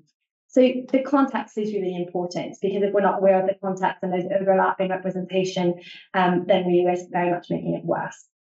So we really need our data to look at populations with differing variant prevalence, differing disease prevalence, and differing rates of medication exposure. So it's not just the variants, it's how likely you are to be prescribed the drug and how likely you are to have the disease. And then to implement well, we really need to solve some of these problems. So these PK pathways are really important, obviously, these critical CYP pathways. And there's a question around reuse of data. So CYP2C19, super important. We've talked about clopidogrel, we've talked about mavacamten, but we've also heard from our mental health colleagues. So how does this work? If we get a test for mavacamten, we get a test for acute stroke, is that then going to be available for our mental health colleagues to decide if someone needs an adjustment to their amitriptyline? There's no policy in place at the moment. There's no agreement. There's no local guideline. And national guidance is very useful in some ways, but as we've heard, there's a lot of limitations. So, for example, around statins and rosuvastatin and simvastatin, there's guidance in place in the BNF that has nothing to do with genetics, but just restricts what dose you would ever give to an Asian patient, which is probably a proxy for the genetics, right? So that's not going to line up with CPIC, because the Americans don't do that. So there's lots of considerations, and there's not a national agreement right now about how we do this reuse, which is very interesting, considering CYP2C19 is one of those critical common metabolism pathways. So how do we think broadly about what patient concern might be with implementation, which may be very different from ours in generating evidence? We wanted to talk to people about this, and particularly I wanted to talk to this patient group that I work with. So went back to that genes and health cohort. Again, they're underrepresented, much more likely to take medicines, and so I wanted to hear what they had to say. So we did some focus groups. We did 4 semi-structured, mixed gender, and 1 male, 1 female only, and they took a survey before discussion. We were really lucky at simultaneous interpretation for Urdu and Bengali, because a big concern I always have is losing trust of people who we don't have very much trust, because there's a communication barrier. So we did some thematic analysis of what these 42 participants told us. They were just over half female, a quarter born in the UK or Europe, half born in Bangladesh, 17% in Pakistan, roughly a third reported university education, and that was mostly in their country of origin. About half spoke English as a primary language, roughly a third Bengali, and 12% Urdu. So what do people think? Summarizing about 16 hours of conversation here. The benefit of a more precise approach, less trial and error to medicine, was really clear to people. They liked that idea. They wanted more tailored, more personal therapy, and that was just sort of something people immediately agreed on. And there were lots of interesting things about trust. It was really gratifying to see the degree of trust people had in their GP. But there were also interesting themes around trust and adherence that Lucy touched on beautifully, where people think, hey, if I knew this is well suited to my body, maybe I'm more likely to take it. Now we said, okay, if that clinical data is generated, what if people want to use that for research? What do you think? So there were interesting and more mixed messages here. People sort of immediately said, hey, research within our community is good for our community, because then we know what's good for us, not what's good for another people. And this one man told this very interesting story of that in action, where he said that no one in his community took vitamin D. And then there was some research disseminated in his mosque that said people of South Asian ancestry can suffer from low vitamin D, and that's a problem. And then everyone who knew suddenly started taking vitamin D, because it was perceived as, community-specific research. So I thought that was interesting. But trust was a huge problem. And this is something we have to keep in mind off the rent, which is that people were worried about sharing the data. They were worried about misuse of information. They were worried about being targeted. They were worried about worsening inequality. They were worried about lack of benefit sharing, that sort of private industry, pharmaceuticals, etc., would find a way to monetize this. And actually, they would end up paying more for medicines that they had helped to generate. So on balance, people thought implementing pharmacogenomics was a good idea, but there was a risk of overburdening resource-limited systems. Research with this data was thought to be beneficial to the community, but concerned about data privacy and misuse. And people thought data sharing was good if the researchers had the right intentions and didn't have a financial stake and benefits would be shared. But there was a lot of concern about misuse of data and potential price gouging and abuse. Trust was the key condition for everything. And I think we heard from Lucy and others that this is really the crux of it all. We've got to facilitate and earn that trust. And there was an interesting loop where people said, hey, if we trust that this medicine is based on data for our community, we're more likely to take it. And if we see some sort of personalized medicines in action, we're more likely to want to participate in that research to generate new evidence. And if we participate in that research, then we know those recommendations are good for us because we're represented in that patient body. So again, that's going to help our adherence. So that was an interesting loop. There's very few patient resources available on anything PGX anywhere on the internet. So we've been working to create some with the Network of Excellence that you've heard about today. And there's about 2 up, 3 up, maybe a few more being posted in the next few weeks. So just signposting here if it's at all useful. And if anyone has any interest in any of this or in working to facilitate more resources, it's a great area. Just want to thank everyone involved in what I've presented. And yeah, hopefully I haven't run over.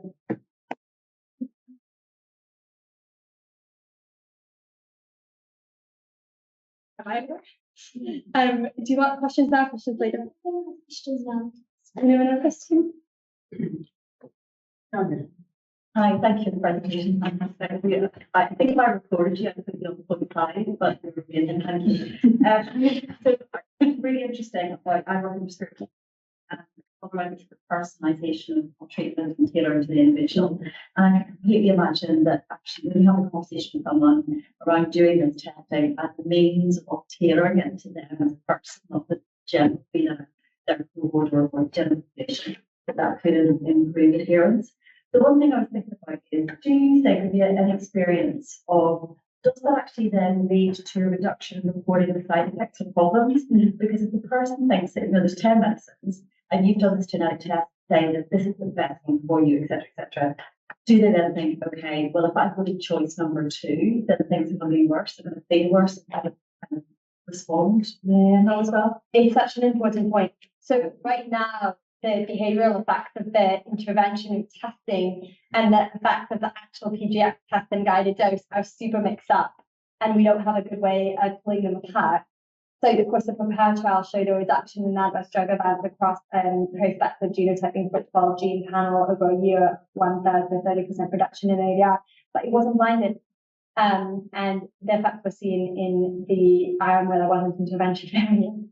So I think there's lots of data converging that shows that these are 2 separate interventions, and that right now our ability to pull them apart with evidence base and show which is really, really poor. And that's something that really needs to be better elucidated. And the behavioural psychiatrists and all the work that Lucy and others are doing is so critical here. But right now we're lacking understanding. The other thing right now we don't understand because it's not really being implemented. To what degree people are being told before the test that even if the therapy is personalized with their genome knowledge, they still can have an adverse effect and they still can have inefficacy because it's not the only factor. And there's no standard consent that includes that now. We have just completed a nationally representative survey with NatSen representing the United Kingdom with almost 3,000 respondents. And people thought that that was a critical component of informed consent, and 99% thought it was very important. So I think people do think this is important. I don't think they're being told at the moment. And I think that we have no way of understanding how someone will feel about that and how it will impact their adherence downstream if they're told this is personalized for them and then it doesn't work for them or it makes them feel cruddy. And that's so important. And I think the behavioural side people are hard at work trying to answer some of those questions, but very, very important, yeah. So the part of the complex intervention, basically, yeah, and also when you set expectations. Yeah, exactly. But I think also the agreement on standards of what people need to be told beforehand is super important. So that's something we've been working on is communication, because a lot of these trials haven't standardized the way results are communicated actually. So there's no RMOBs that says that they're testing the route of providing feedback to the doctor or the patient. But that seems to be a pretty important thing, right? If we're talking about cleaning out the behavioural component. So I think, do you have time for one more question? Yeah. Okay. I thank you for an excellent presentation. Do you foresee that potentially there could be litigation coming from groups where this process of testing is not being prioritized or expedited? Because I work in stroke. This is my cohort of people that we are potentially giving clopidogrel to, and the cost of preventing a stroke or cost of stroke care is so much higher than a lot of other conditions, and we can prevent strokes. and we're giving a drug, potentially we should be testing. And there doesn't seem to be a urgency in rolling this out. Nice to release the guidance on genetic testing.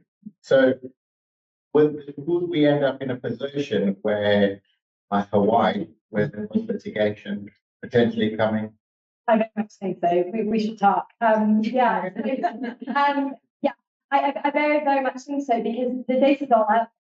We have really no excuse for not actioning this. The thing I would say is that obviously that nice guidance didn't come with funding, because they don't fund the technology appraisal software. So I think lots of clinicians would like to get their hands on it, but it needs to be implementable in the system for people to have the option to order it. Because right now, I don't really think anyone could do anything litigation-wise on an individual basis, because there's no possibility in the system for us. I work within the cardiology department. We can't order the test right now within these infrastructures. But you could say that 50% plus of an ethnic minority is a poor metabolizer. Your chance of 50-50, and then have a stroke. You do a test. Yeah, so I couldn't agree more. Yeah, I think that the cardiovascular stuff, there's more evidence in terms of the alternative pathways. And there's a problem with gap in guidance, right? Because it says we're not supposed to give critical first line, but everyone does. It's way cheaper and more benign in terms of bleed. But in terms of stroke, it's interesting because the chance study obviously showed that loss of function carriers do better if they're not given clopidogrel. But there's not the head-to-head studies for everyone. So there's a lot more questions around head-to-head comparison with stroke, which is fascinating. But I agree. I think, being cynical, I wonder if actual implementation and funding is going to be driven by just a few case studies of litigation.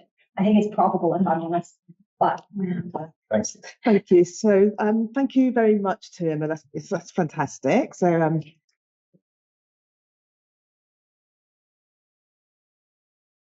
should we welcome back Dan, Nisha? So that's a fantastic segue into clopidogrel and implementation of clopidogrel, which is something which is top of our minds right now and very close to all of our hearts. Dan, Nisha.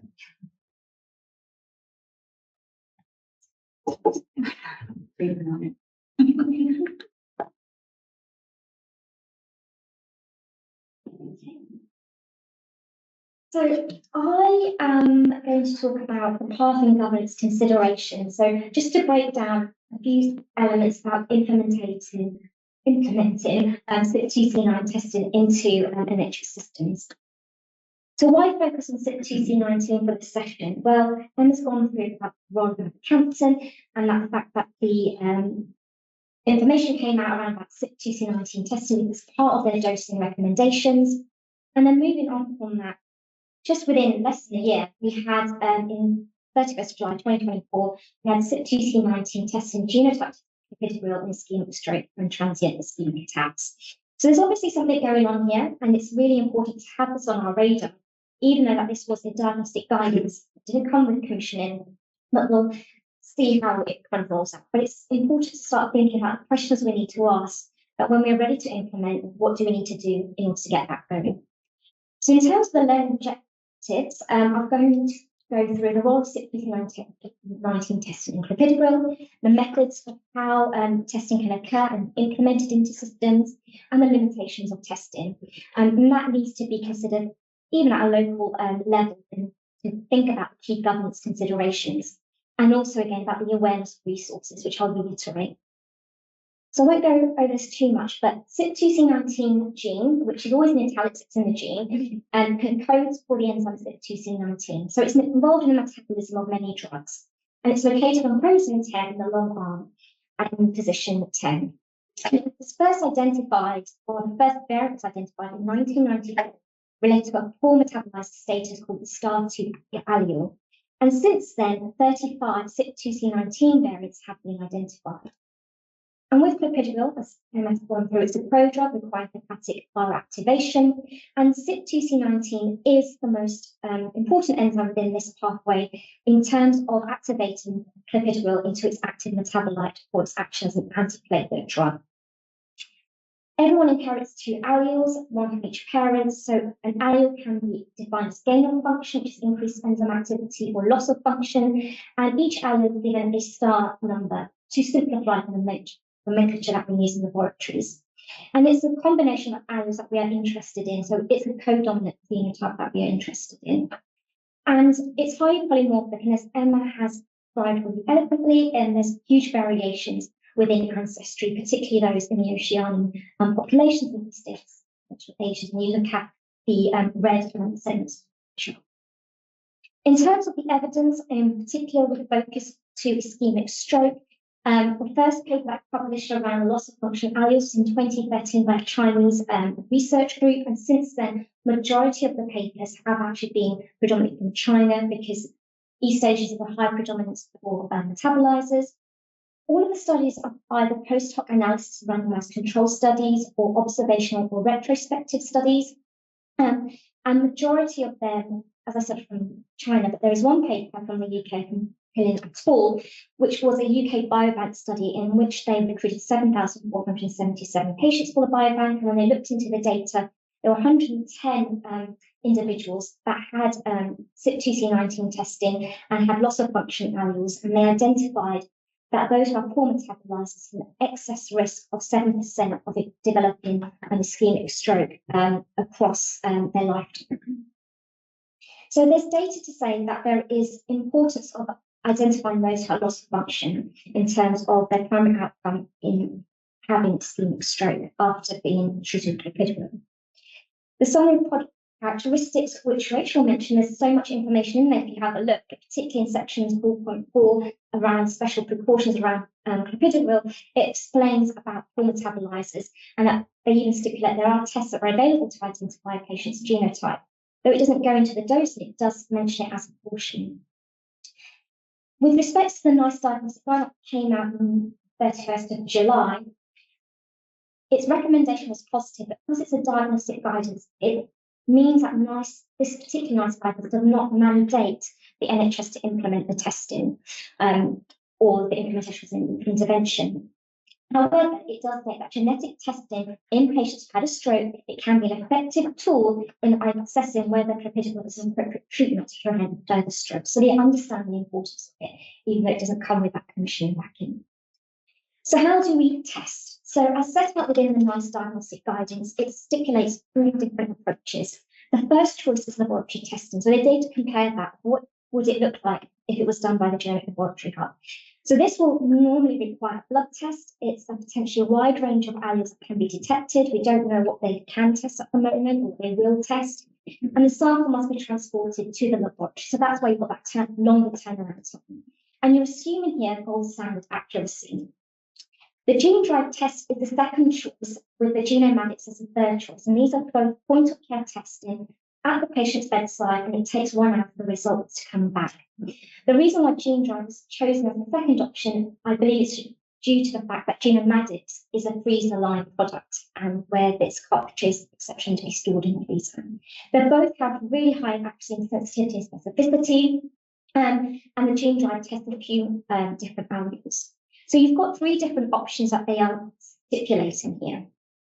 So which alleles are tested with these technologies? So there's 2 different tiering systems when we test alleles. So in association with the American College of Medical Genetics and Genomics, with the Philology Association, they split the alleles into 2 different tiering systems. So they state that tier 1 is what the laboratory should be testing. And this is where the criteria has to be met in 3 areas. 1, that the allele has a functional known entity and it's related to drug response. The second is that it has a significant prevalence within the population. And the third is that there are resources or references to help guide dosing. If all 3 of those criteria are met, it's tier 1, and if at least one of them are met, it's tier 2. Within this presentation, I'll be discussing mostly around the tier 1 variants. Now, I assume that the NHS Genomic Laboratory, if they pick it up, they'll test tier 1 at least. And the gene drive and the genomatics also test for these. However, gene drive also tests 2 other non-function alleles in the tier 2. With other commercial suppliers, I'm not sure what they test, but I do know that 23andMe also tests the tier 1 alleles, just as a comparison. So in terms of NHS commissioning, it will be what will be tested will be determined and agreed upon by scientists, pharmacogenetic experts, laboratory and clinical leads, and also they'll have a technology have available in order to identify these alleles accurately. So depending on what kind of modality you use, you will possibly be testing different alleles if you pick out the gene drive test. It's one thing to be aware of.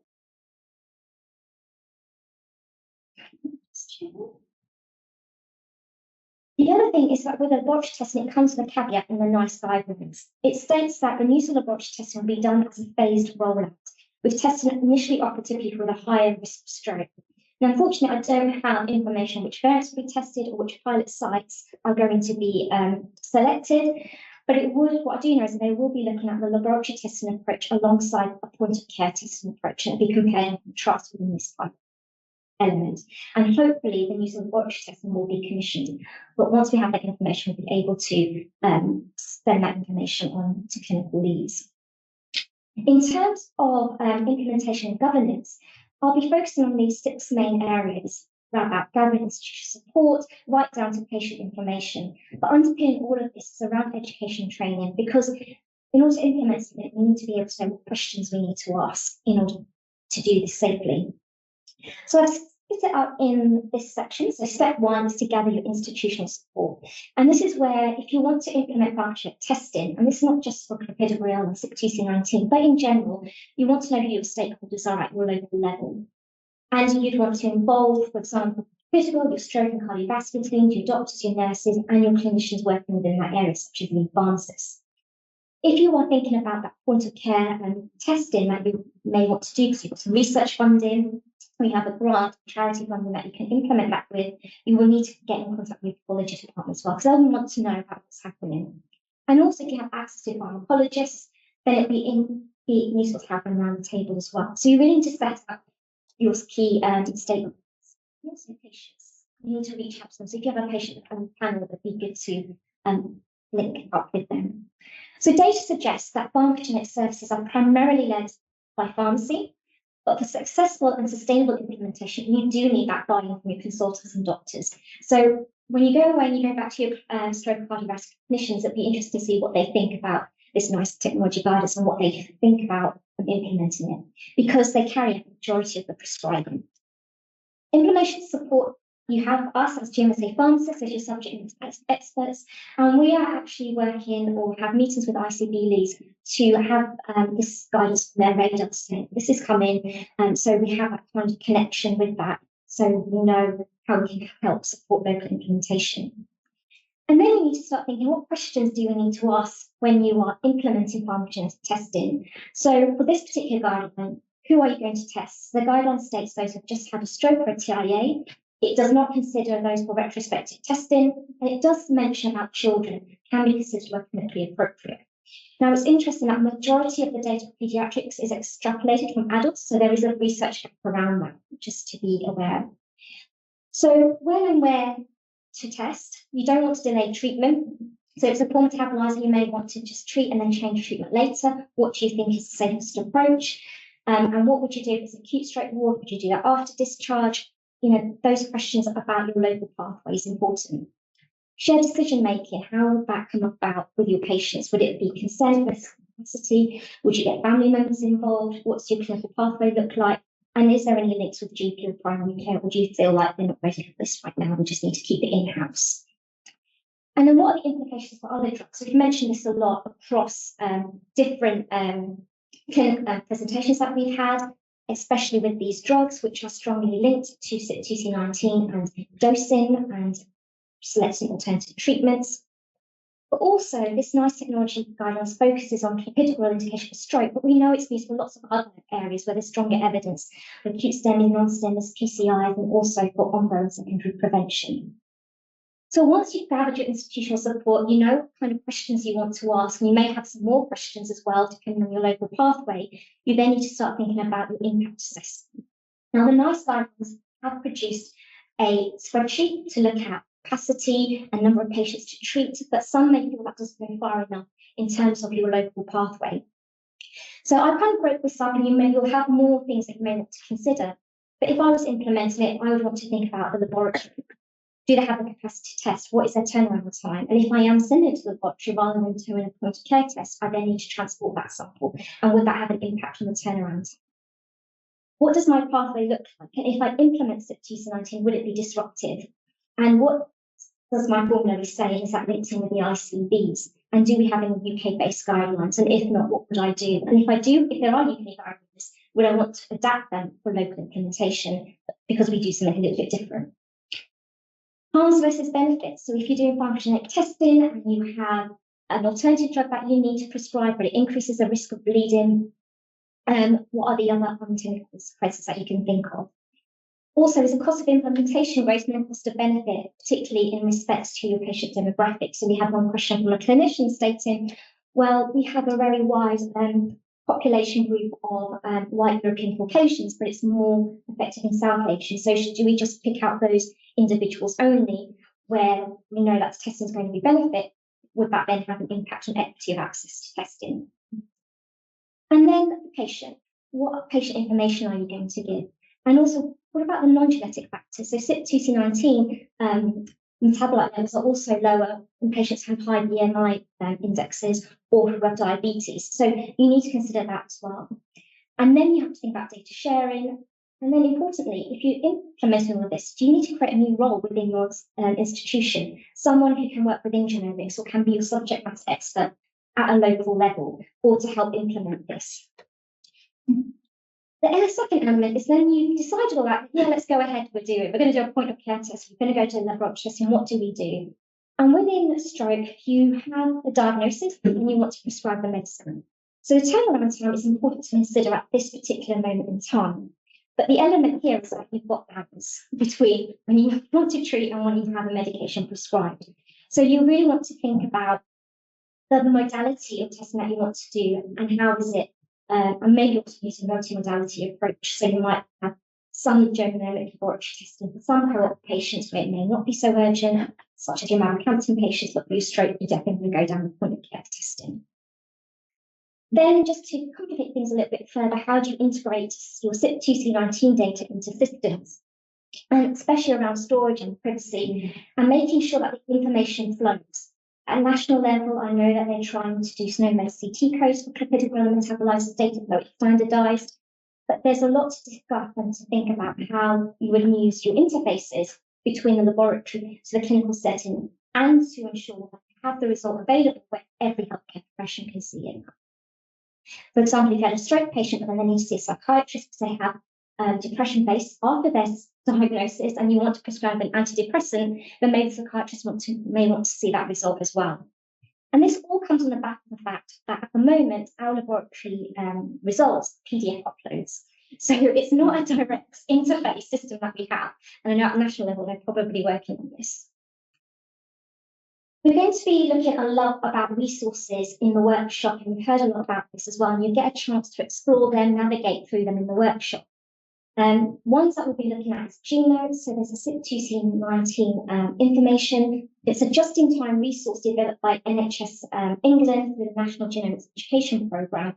And it provides really good information, a snapshot of what you need to know about CYP2C19. And it also signposts you to international guidelines and other useful papers and resources such as a patient information leaflet that's from other hospitals in other countries. So it really gives you a really nice, quick overview of the information that's available. So you'll have a chance to explore that later in the workshop. Other resources to aid implementation that Rachel touched upon as well, and so did Emma, is about guidelines. We have international global consortium guidelines called CPIC, and there's also one from the Dutch Pharmacogenetics Working Group guidelines. And again, we'll have a chance to navigate through that in the workshop. But don't forget the summary of medical characteristics and the BNF. And for interest, also have a look at what the FDA says about it as well. So it'll be interesting to see whether the information differs. Then we have the online tools and apps that we have to help support that. Once you've got your resources in place, you then need to think about how you're going to interpret the results. And that requires education training across the healthcare spectrum, not just pharmacists, but your doctors, your nurses. So anyone who prescribes or has an input in medicines or is administering medicine, they may want to know what a metabolite state is, what a phenotype is, and how that can affect their patient. So it's about wider knowledge and thinking together. then you want to develop guidelines. And this is based on the CPIC guidelines. And it states that anyone who's a poor intermediate cancer, they recommend to avoid clopidogrel and think of an alternative drug. For those ultra-rapid metabolizers, they state just initiate the standard dose. There are some other guidelines, international guidelines, that say increase the dose of clopidogrel. So it's really important because some of the recommendations won't match what we do in clinical practice. So once we've educated ourselves, we've educated our other colleagues, and we all know what we're doing, we then now need to start thinking about patient education. They need to know what you're doing. You may want to do verbal consent, you may want to do written consent. We do implied consent, or some patients with DQID tested in our clinical units within cancer. I don't think we can consent, we just do a blood test and consider it a safety test. And those cancer patients, they're really happy with that because they're coming in for blood tests every 3 weeks for their chemotherapy treatment anyway. So it's part of their routine life within cancer treatment, but it may be completely different for other clinical units and for other patients with cohorts of cancer areas. Then that label information. So I've got some examples here, which is actually on the G notes of patient information leaflets that can be accessed. But not English is not everyone's first language. They may not have the word pharmacogenetics within their vocabulary in their language.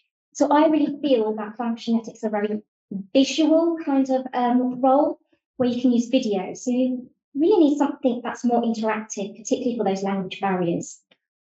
Patients will come with their own ideas, concerns, and expectations. So if you are going down that counselling route, you need to give time to counsel that patient, which leads to the idea of new roles or developing different roles within your job description. And a good example of this is when the pharmacy technicians can support in some of this pharmacogenetic counselling. And within the pharmacogenetic counselling, I wanted to share a really good paper, which I've got here by Ho et al. And they developed mnemonics for pre and post pharmacogenetic counselling. And to go through this, for example, you really do need to take the time to sit down with that patient. And this may help with what Lucy was referring to, the adherence of medications, making sure the patient is part of our conversation, and also helping the patient to improve their own genomic literacy. So, in summary, you may have noticed I've asked way more questions than I've provided answers, and there is good reason for this. I work within the GMSA, and when you talk to different ISB leads, their stroke pathways are very different, and the patient demographics are very different. And so you will know at your local level what you need in order to produce a service that is suitable for the patients that you serve, and we are there to support and help that. And implementing pharmacogenetic testing really does require a pathway to be reviewed, and that's from when the patient has a saliva blood test taken to when the result is ready to be actioned, not just by within cardiovascular stroke units, but by other healthcare professionals as well. So how will the pathway be affected? What are the consequences of testing versus not testing, which we explained a little bit about that mitigation role as well? And how does this affect the population that we are serving? So most questions, especially around governance, will need a national answer. So, for example, UK-based guidelines, digital approaches, and doing that one-stop approach of patient information and resources. You don't want to reinvent the wheel. But what I wanted to make aware is, as we embark on the pharmacogenetic pathway in the NHS, it does start with improving our collective genomic knowledge, which is why we're all here, and to understand how we can start implementing this within healthcare systems and knowing what we need to do, and having that practical then to it as well. So I'll stop there. And I'll take more questions. So the last session for today is going to be about new advances. So I wanted this part to be about the pharmacy workforce in general, about learning about new strategies or new advances and how we can use genomic medicine. So the aim really here is to think about how, as we as pharmacy professionals may be involved in the future, and our roles within genomic medicine, how they can evolve over the next 5 to 10 years. So with me, I have the pleasure to I have Judith Brewer here, Professor Judith Brewer, who's a professor in biology at UCL and a clinical lead of biology at Great Ormond Street Hospital for Children. So her interests include the development of high-throughput pathogen sequencing directly from clinical material for the analysis of pathogen evolution and the identification of pathogen genetic determinants for clinical disease, including cytomegalovirus and congenital infections. So she'll be here to explain her role and what this means for antimicrobial stewardship. So I'm really happy that you're here. Very much. Thank you very much for the invitation. And this is going to be sort of completely off piece. It's not very much to do with pharmacy. So just sit back and enjoy. That's a little bit of it. So I'm going to talk about metagenomics, the impact of metagenomics on clinical practice and antimicrobial stewardship. And I'll try and explain things as I go along. It's not really very much about antimicrobial stewardship because we're just starting, but it's kind of indicative of how it's going to go. And it really is going to be introduced. So first of all, what is metagenomics? Well, it is the sequencing of all the nucleic acids in a single sample. Basically, you just take the sample, you sequence everything, and it allows detection of bacteria, viruses, fungi, eukaryotic material, including, of course, human material. And when we analyze that, we actually discard the human reads because we aren't our service is about detecting pathogens. But I can talk to you up at the end if people are interested about how we're now beginning to combine both human and bacterial and pathogen diagnostics. So we started doing metagenomics at GOSH in 2014, and we did it in response to the particular needs of our population. So we have a population in which a large percentage of the children, I think it's at least 30% of the inpatients, are immunocompromised, and they present with all kinds of infections that we can't diagnose. We do lots and lots of tests. We can't get very much material from these children because, of course, we can't get much for children, and we do what we can. But we were left with quite a lot of instances, particularly of brain infection, where we were just not making the diagnosis. And of course, with brain infection, the problem is that you have three things that can cause it.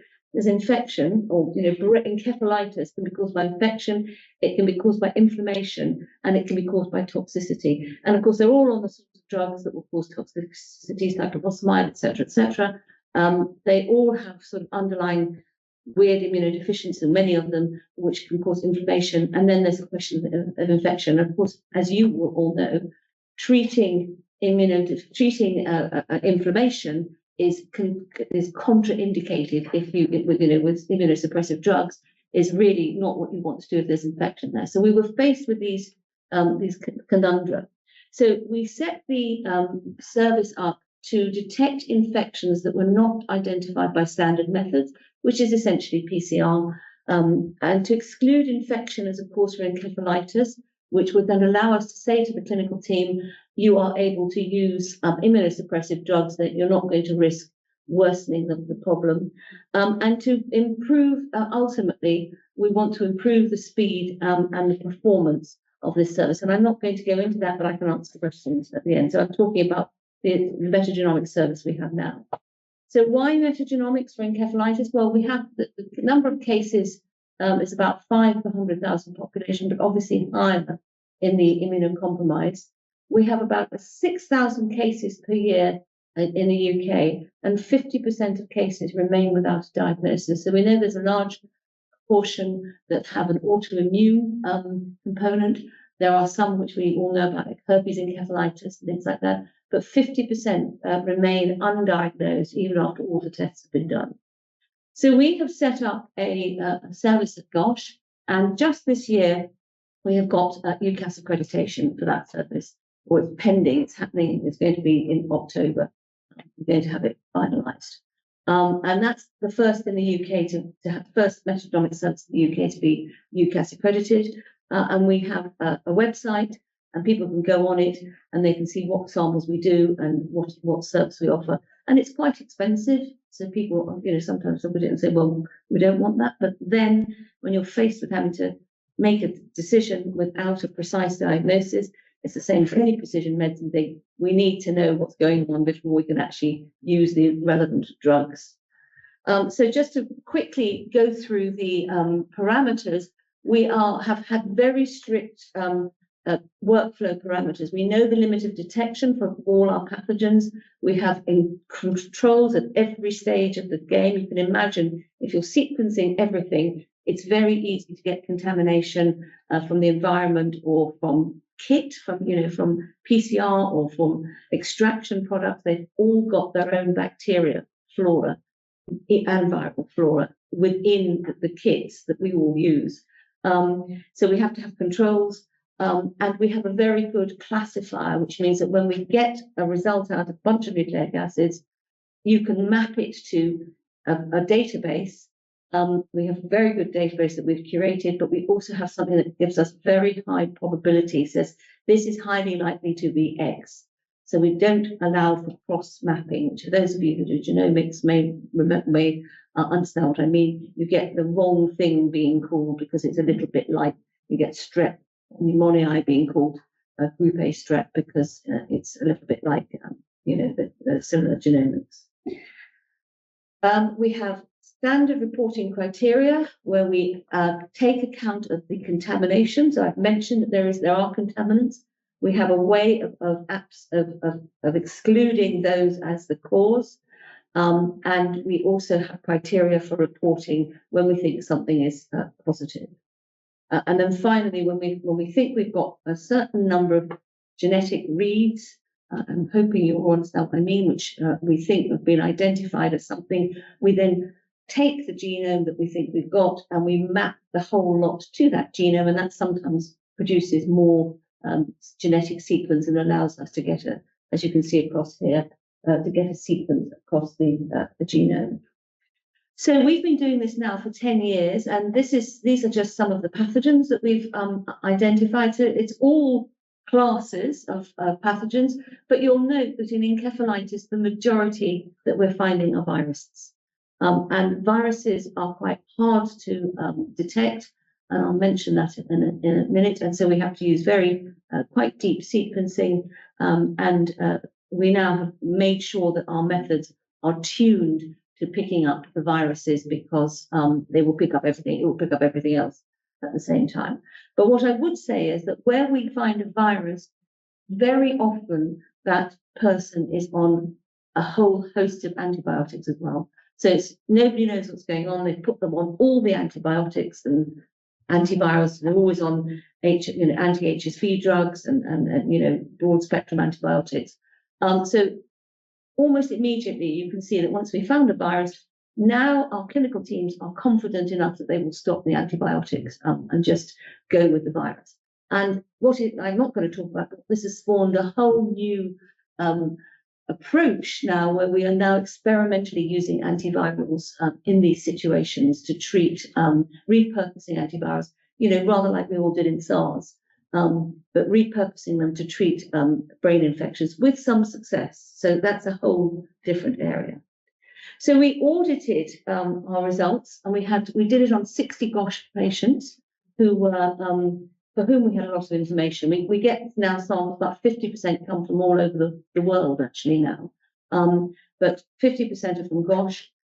We looked at those to see whether it's making any difference.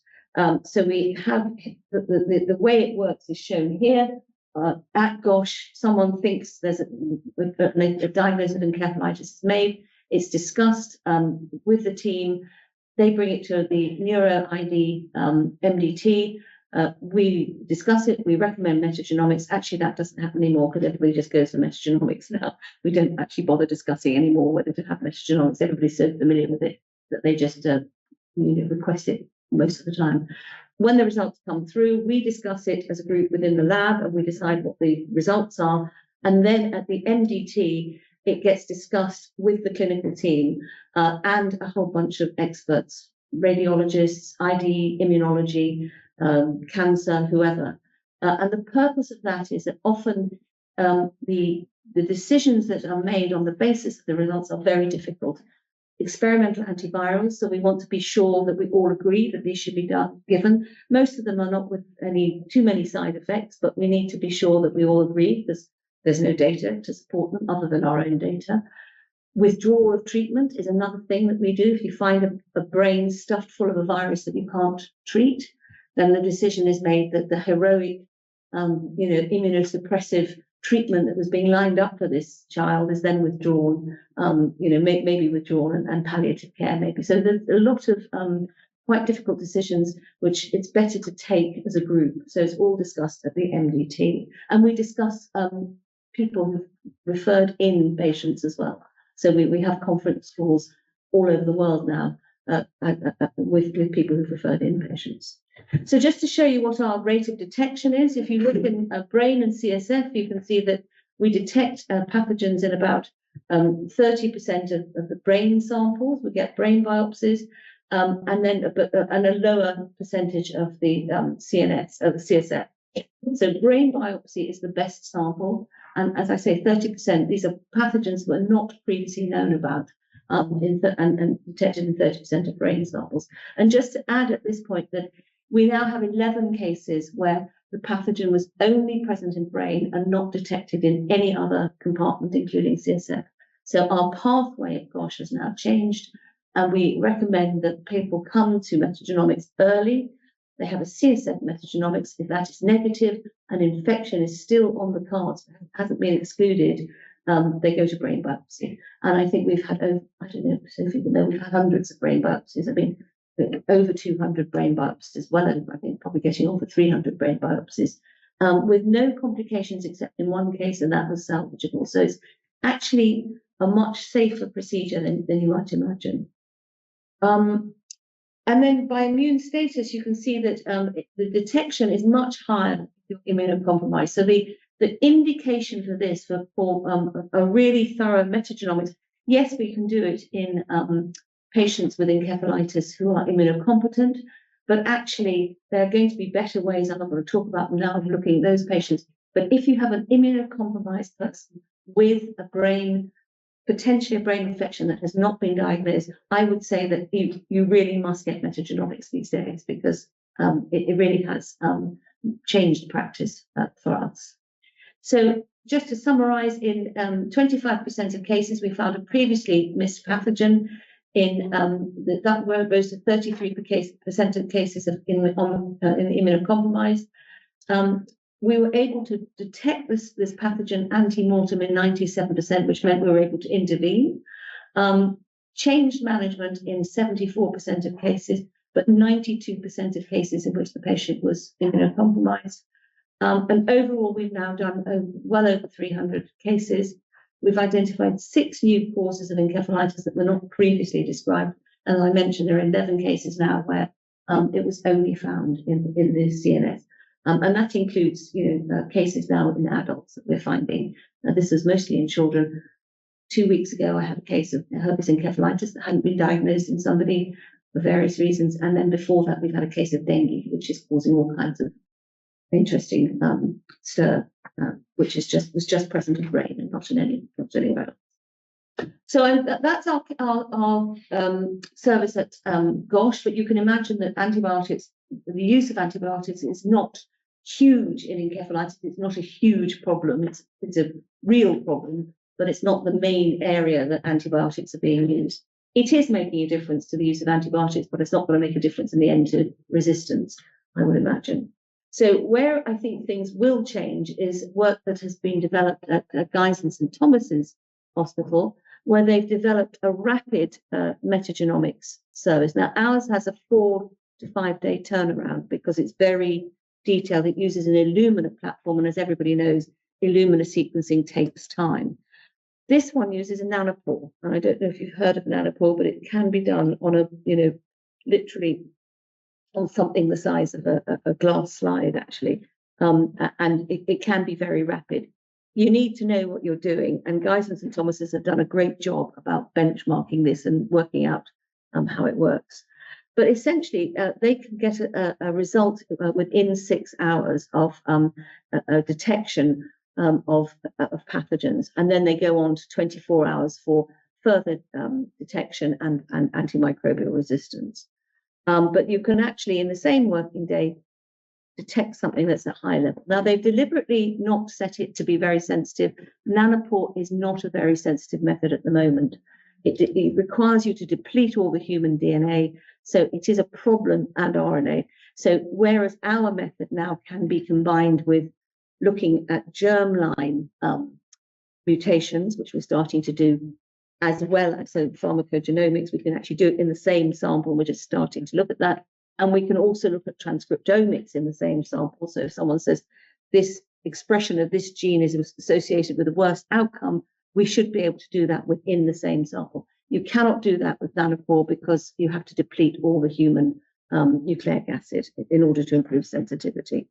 So their method has been teed up slightly differently. Their aim is to detect infection earlier.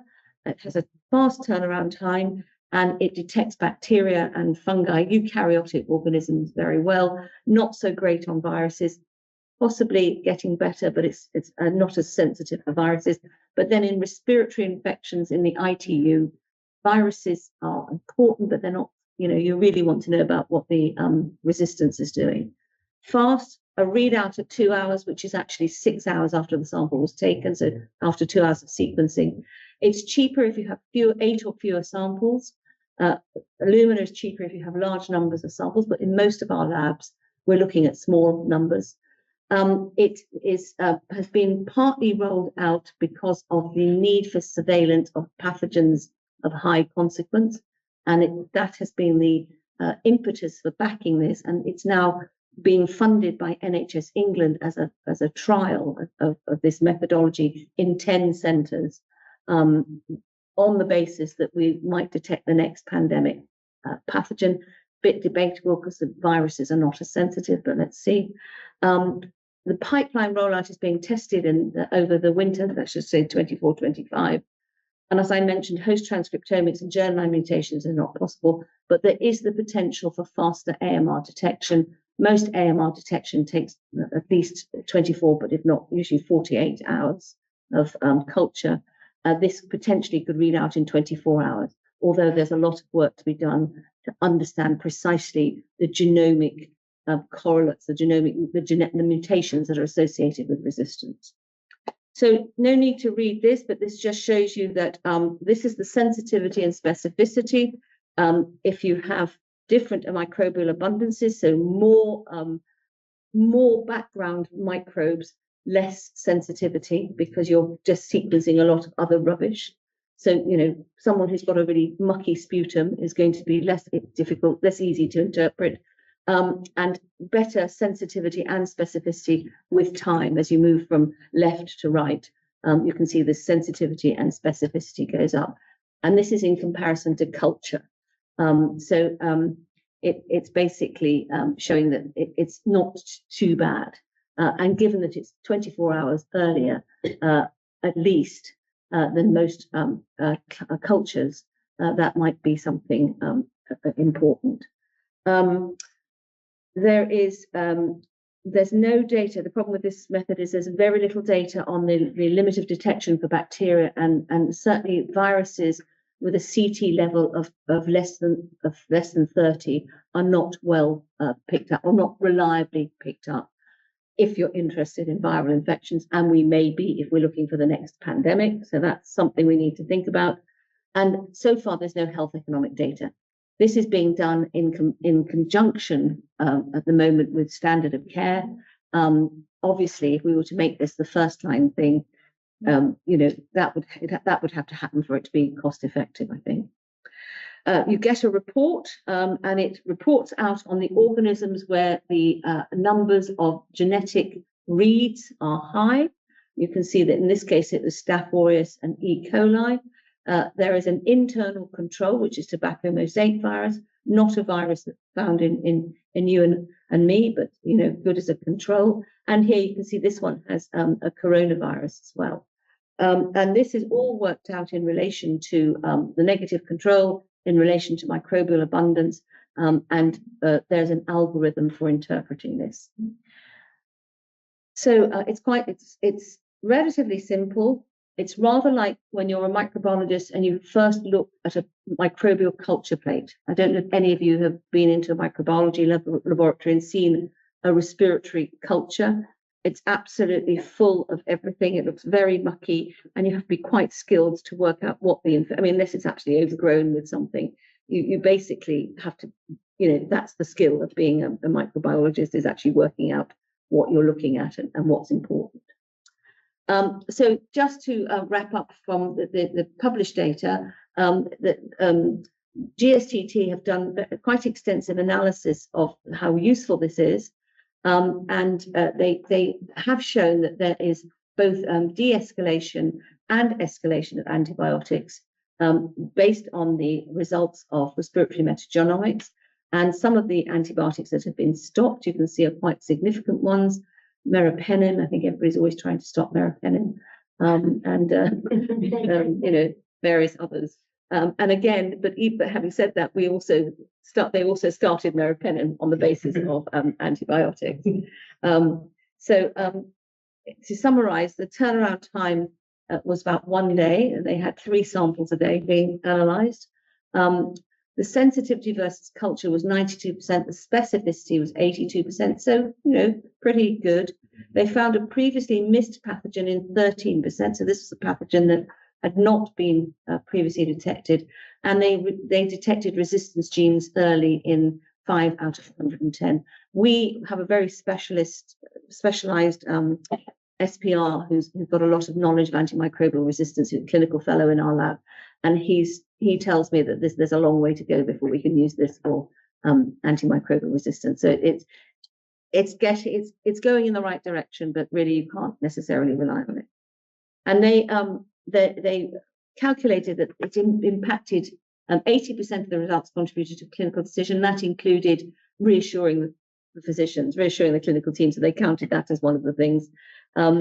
But 9% started antibiotics, 15% escalated, and 26% de-escalated. So important things that would make a difference to antimicrobial stewardship, because this is all happening sometimes 36 or 48 hours in advance of the culture readout, and some other times maybe 12 hours in advance, but mostly in advance of the culture readout. So just to finish up, we at GOSH are one of the labs that are trialing this out. So they've rolled out the protocol. Of course, we've got lots of experience in metagenomics, so we've been able to get it up and running pretty quickly. And so we are now have now been able to try and validate it. What we have done is we've contacted the intensive care units. We've told them this is what we want them to do: take all the respiratory samples and with the same method of collection as you would routinely do. And we've got an Epic. We've put on Epic what they need to order. Every day run, each day, the samples have to be received by 8 a.m. in the morning, so the night team collect them. This is what St. Thomas's do. So it all goes onto Epic, appears in the lab, the samples are there at 8 o'clock in the morning. We aim to get the first results by 3:30, 4 p.m. that day. We can process up to 6 patients a day, and we're telling people to just test whoever they think has a problem, a respiratory problem. At the moment, it's just the intensive care units.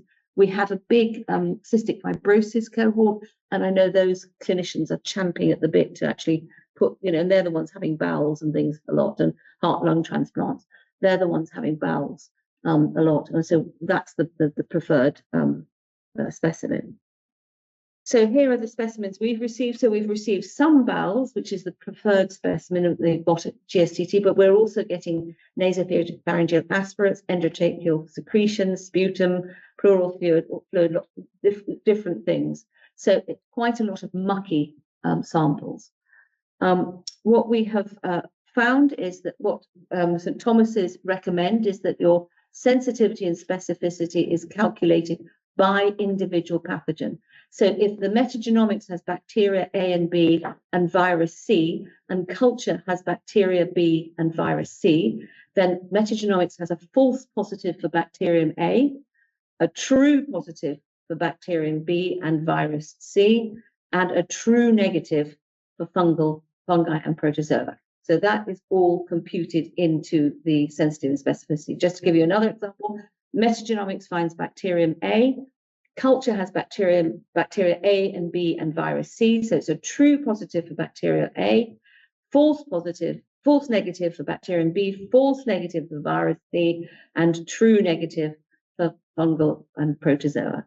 So on the basis of that, this is our validation results. And you can see our sensitivity and specificity is a little bit lower for fungi, but or the sensitivity is, but otherwise pretty much comparable to St. Thomas's. So I think that is an amazing outcome, and I think all credit to the GSTT team that they actually managed to develop a protocol that could be translated. Now, we're a pretty experienced lab, and I think others will have more difficulty, because you do have to have experience looking at a plate and working out what's real and what's not real. And we've got lots of experience of that, so we can immediately start to say, well, this looks real, that doesn't look real, and work out how to do that. It's like training, it's like becoming a laboratory microbiologist, from 0 to 60 or whatever it is in one go. And so I think other labs who haven't done this before may have a problem, but they will learn. I think you can learn. So mostly the true positives, the ratio, the numbers of sequence reads to the signal, the tobacco mosaic virus, is high. So for example, just using strep pneumoniae as an example, the ratios that we've had of strep pneumoniae to the control, 16, 9, 35, 306 times, 61 times the number of reads. False positives, it's the other way around. The ratio of the pathogen signal to the control is low. So where we think there's a false positive strep pneumoniae, you can see the ratios are 0.05, 0.8, 0.5. So it's just like looking at a plate. Scanty growth of pneumococcus, you don't take any notice of it. Overwhelming growth of pneumococcus, you take notice of. We've had some false negatives where the culture was positive and the metagenomics was negative.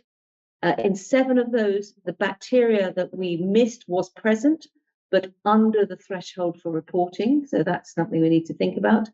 In 4, the bacteria and fungi were not present, but the culture reported it as scanty growth.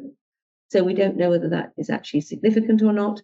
And we have no examples where there was a lot of growth on the plate and we missed it. So in the important ones where there was a lot of pathogen, it wasn't missed. But there's some work to be done on interpreting the low positives and the ones that are sort of low positive on the plate, but not in the metagenomics. So just to give you very quickly 3 examples, patient A had a nasopharyngeal aspirate routinely for virology. They had a bit of a snuffly nose. They were influenza B previously, and they were found to be influenza B positive. They were put through the nanopore because we were doing a validation, and we found thousands and thousands of Staph aureus and E. coli reads and coronavirus as well. All of these were confirmed by PCR because this is our validation thing. The patient was well, so no antibiotic treatment was started. We were not giving back the results at this stage. 4 days later, they developed bilateral consolidation, were intubated, and 7 days later, we grew a Staph aureus from the bacteremia.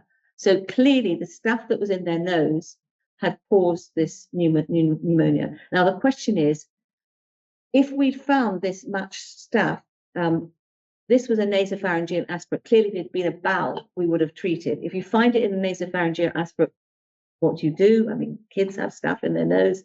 This is, going to be something we need to look at. We need more experience with. Maybe we shouldn't be doing nasopharyngeal aspirate. Maybe we should just be doing deeper specimens. Difficult in kids because they're not all having bowels quite as readily. So here is a second patient, had a nasopharyngeal aspirate for virology, routinely, a bit of a snuffle, adenovirus positive. The nanopore was positive at 16 hours, had strep pneumoniae and adenovirus.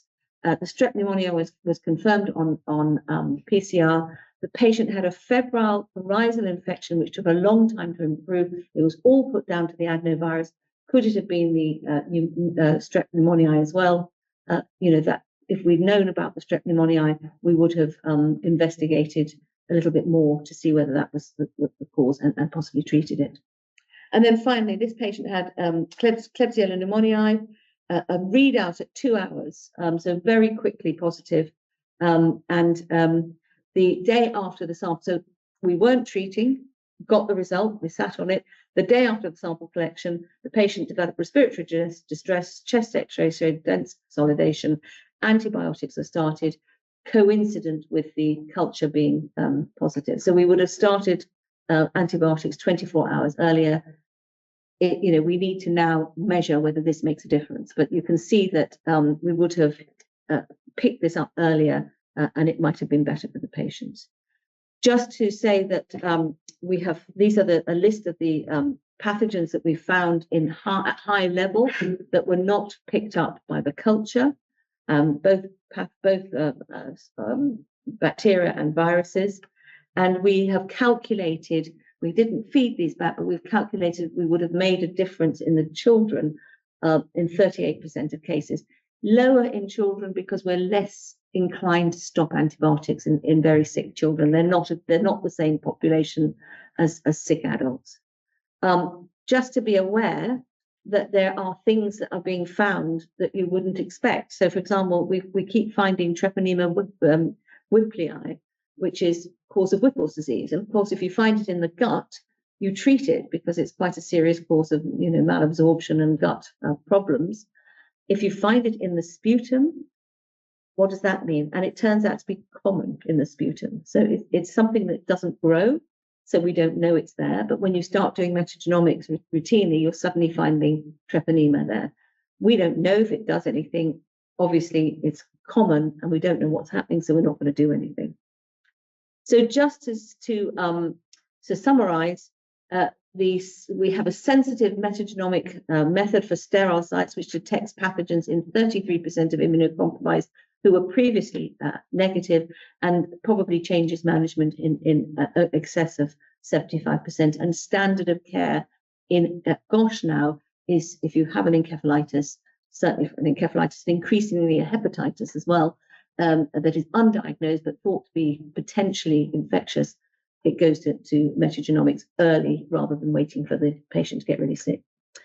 The method is unbiased, and one of the things we're doing is people who are taking biopsies are now routinely putting them into the preservative in case metagenomics is requested. So it's a change in culture. The method is unbiased as compared to PCR. PCRs are very sensitive and very quick. The problem is you have to do a lot of them in order to cover everything. And you're only testing for what you're only finding what you're testing for. So we're not going to find that weird organism that doesn't grow that nobody thinks is anything important. So rapid metagenomics of ICU samples, respiratory samples in the patients there, in our hands detects pathogens earlier in about 20 to 30% of cases, and that's us taking on a method that's been developed elsewhere and just implementing it. Already we're seeing that. And it may contribute to stopping antibiotics in about 26% of adults, which is what they saw in the St. Thomas's test. But we think in children, it may not contribute quite so much to stopping antibiotics as treating appropriately earlier. So I'd just like to finish by thanking all the people who did the work. This was a joint GOSH UCL thing, and I apologize. I didn't have time, or I forgot to put the GOSH logo on every slide, because this is jointly GOSH and UCL.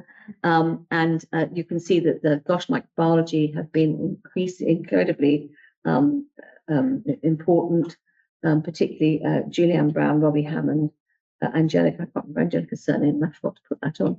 But everybody, actually, Nathaniel Story. In my group, Sarah Buddle and Sophia Morfakulu have developed the bioinformatics. Oscar Torres is developing all kinds of new methods that I haven't talked about here. And UCL Genomics is the UCL support for developing new methodologies, and have been fantastic in helping us, for us to work with in developing these new metagenomics. And just to give you that, this is funded by NIHR, so it's really front and center of NHS policy, and it's actually also being funded by Genomics England, who are NHS England, who are putting out metagenomics, are pushing metagenomics, mostly because they want to be able to detect the next new pandemic, but also to see how far we can get with making this a routine diagnostic test. And with that, I'll stop, and I'm happy to take any questions.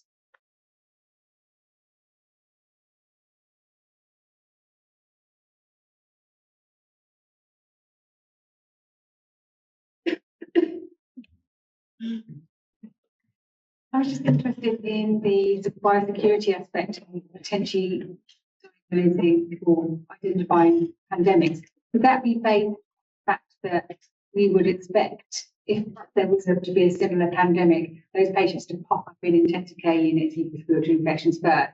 And then you suddenly start seeing a new virus and think, hold on, this is now the 20th sample. Perhaps this is something. That's what we're thinking. Yes, I mean, that's what's happened in the last sort of 3 pandemics, that those have been, well, so the flu, H1N1, was probably picked up in the community because people started to test for it and sequence it, because we do that for flu already. But SARS-1 and SARS-2 were both picked up in sick patients with pneumonia. And what there is now is UKHSA has set up a centralised repository, where the idea is we will send all our sequences to them and they will sift through and look for patterns of new infections emerging. So we won't be looking for those.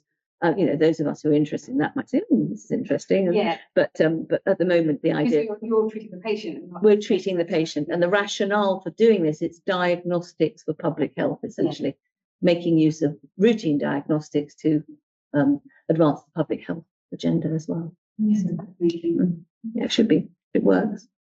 Yeah.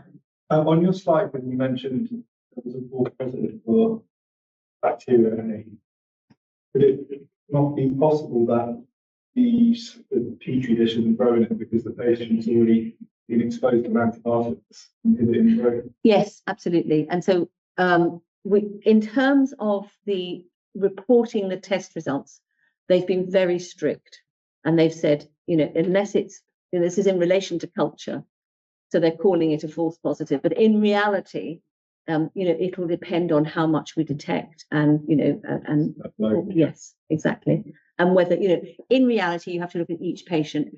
Are they on antibiotics that would have sorted this bug out? And how much is there? Does it look like it's actually something that's being treated and just hanging around? Yeah.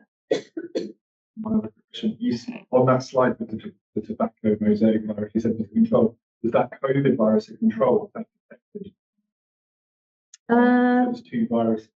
Oh, it was coronavirus. Oh, was it A corona, yeah, it was different. It was an unusual seasonal coronavirus, which we get quite interested in at GOSH because our patients have serious, have problems from viral infections. But on the ITU, they just don't. They say, oh, coronavirus. I've got a bit of a cold as well as that. I think that that may change a bit when as we get more information. But yeah. Can you use your Illumina-based? Yes, we have done. So when I said that 97% were anti-mortem, some of those that weren't are people who've sent us post-mortem samples, and that we've made the diagnosis retrospectively. And we can do it on paraffin-embedded material, but it's much less sensitive. So we do suggest to people, if they're doing a brain biopsy, that they either freeze it or they put it into some preservative like RNA later or something, where they can, and at GOSH now, it's almost routine that people taking biopsies are putting them into this in case of metagenomics. But there's a bit of, you need to train people. When they start to get the results back, then they get excited and they remember. The nasopharyngeal aspirates you were talking about, obviously it's a technique. And do you look into if there is any contamination from the person? Essentially, it should be a septic technique, but the staph aureus could be coming from another person as well. Would you be able to make this difference if you are getting stuck from another place or one that's got MRSA? I think we probably wouldn't, and we might not be able to do that even with culture. So if it's in there and it's viable, then it would grow as well, or we detect it as well. So we often can't.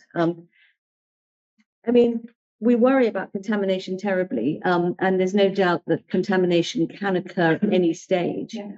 And we do have also specimen mix-ups and things like that. But I think that in terms of contamination on the ward or from specimen, that's sort of the same, whether or not it's metagenomics or culture. We're going to get a result that's wrong, not because of the technology, but because of just things. Practice. Yeah, practice, exactly. And there's not much we can do about that. Mm-hmm. Unless we, if we had the patient next door and they had a staph, and then we got another staph from this one, got the same staph, then we would immediately, and that's something that's happening as well. We're starting to look across infections. Yeah. And that's one of the big advantages about doing genomics, that you can actually, look at the viral type, and you can start to look at cross transmissions. So for CD, the phenotyping is quite common. Yes. But, you know, Yeah, you can do you can do genomic typing as well. Yeah, that's happening, and actually we're layering on now at Gosh we're layering on a program that will actually pick things up that are the same, identify them, and issue a report to the infection control team. That's the aspiration. We're sort of somewhere along the line, but yeah. Somebody had a question. Can I just ask about the brain sampling? Is that in the standard sample area? And is there a possibility that you could sample in the area where that's really low? Yeah, you're absolutely right. And we used to worry about this a lot. But the amazing thing is, if you just sample almost, if you've got an infection of the brain, even, I mean, I guess if you've got an abscess, that's probably fairly localized. But if you've got encephalitis, if you sample the frontal, if there's a lesion that's easily accessible, then yes, sample it. If not, you just take some from the frontal lobe, which is what they do when there's no particular lesion. It's amazing how often it's positive. I mean, we find it, yeah. It just seems to spread. Encephalitis, yeah. With the post-pathogen sequencing, you mentioned the difference between the overlap and the Illumina. Is there an advantage to do sequencing from the same sample apart from the, there any other advantage? Yeah, I mean, theoretically, yes, you can just take two samples, but we always like to think that we can just get the same data, more data from the same sample if we can. Because at the moment, looking for the host side of things, yeah, I mean, it doesn't seem, well, I mean, especially in children, we're always keen not to take more samples than we absolutely have to. So we're looking to see whether we can make the genetic diagnoses from the human reads that we've got. And we have some patients who've been consented, who've had metagenomics and have been and have had genetic diagnoses made. And we're now looking in the metagenomics and looking to see if that mutation can be found. And the reason we're doing that is that when GSTT first presented their results, our immunologist, Kimberly Gilmore, was in the audience. And they presented a woman who'd been on the ITU 3 times with different aspergillus infections. And Kimberly just jumped up and said, have you looked for CGD in that? Have you looked for chronic granulomatous disease? Because although she's an adult, somebody presenting with 3 serious aspergillus respiratory infections who doesn't have an underlying immunodeficiency is unusual. And of course, she turned out to have CGD and no one had thought of it. So on the basis of that, NHS England have, as part of the rollout, they want to roll out a way of actually being able to make the diagnosis on, of underlying immunodeficiency in certain cases. And then there are a number of groups now who've done transcriptomics, for example, in relation to sepsis, and you can find expression signatures of different cytokines and things which predict outcome in sepsis. It would be great to be able to do those. And it would be great to do it on one specimen, because then you just, you can take 2 specimens, but, it's just nice if you can do it on one. You can. It may be a pipe dream. I have another question, if you don't mind. Yeah, sure. So, from the UK National Plan against confronting antimicrobial resistance, that aligns super well with what they want to do. And how worried are you from a resistant level perspective? Because when you look into some of the figures that document, it can be quite scary when you look at the number of deaths due to infections and due to the resistance, and you look at the number of deaths due to ischemic heart disease. They seem to be very similar. Nobody talks about AMR. So how worried are you about this? Well, I think people are very worried about AMR, and we all have stewardship programs in our trusts, and I think improving outcomes is going to really require better precision medicine, and the more that we can make the right diagnosis quickly, the less we'll have to use the sort of non-specific broad spectrum antibiotics. The more we can use the specific ones that we need to use, and the more we can stop the unnecessary antibiotics. So even if we start them, we can stop them quicker, and all of that is going to, make a difference. So I think that this has been another driver for this has been the antimicrobial stewardship, that, making the diagnosis earlier may improve not only the patient's outcome, but also, the levels of resistance. All of that's got to be measured, of course. Yeah. And have you been in touch, or has any pharma has been in touch with you to start developing new antivirals? Well, no. I mean, actually, we have the opposite problem, that we try and repurpose licensed antivirals, and they say, well, we don't want it being used in this situation. We don't want to find out whether it works. They're very risk averse. I mean, it's interesting, in this country we tend to ask permission. I understand my colleagues in the States just, once it's licensed for one thing, they just use it for anything they like. But here, we have, and of course our pharmacies are, gosh, is very good and very willing to sort of, go along. They're very gung ho about, when I say we're going to use this, they say okay, but which a lot of places don't. So we're always routing people through the pharmacy because they will help. But yeah, I mean, it's difficult, because you've got to be careful. No, I haven't found that pharma is very interested in experimental antiviral use or experimental antibiotic use. And you can understand why. Yeah. They don't want to hear that it doesn't work for something. Yeah. Right. On that antiviral, do you foresee this part of each of these? Yeah.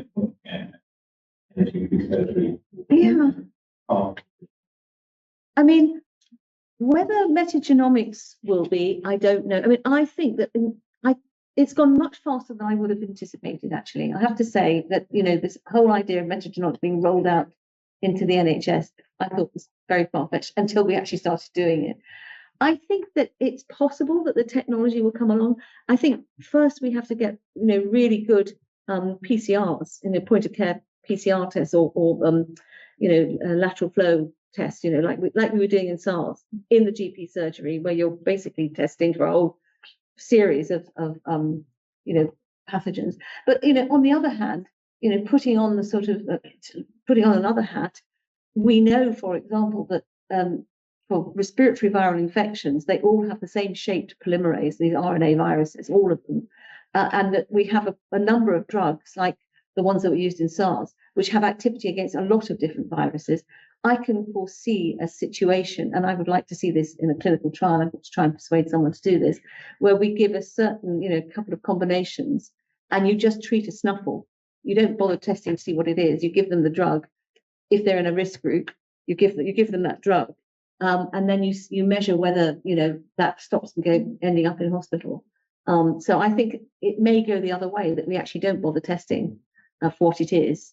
Except in situations where we have to be very careful, like in hospitals. But in the community, I can see us just giving a broad spectrum antiviral to people who are at risk, the elderly, comorbidities, whatever, and whatever their virus is. And it will work better or worse against some, but it will work and may keep them out of hospital. So yeah, I see that much more as But antibiotics may be a different thing. So they may have to test for antimicrobial resistance, yeah.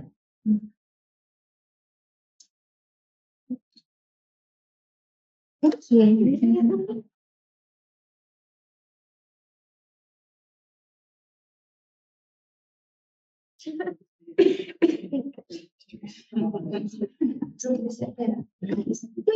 Yeah. My mind is kind of like blown with all like amazing stuff that's happening in infectious diseases. So I want to invite up our co-medical director, Dr. Sophia Radipal, who works at UCB. You met Angela George this morning, and she's a counterpart who's responsible for delivering all the testing in pharmacogenetics, rare diseases and cancer within the GLH and the GMSA. But she's also a consultant paediatric neurologist and the deputy medical director at Great Ormond Street Hospital, which her work focuses on epilepsy. And I'd like her to close us out.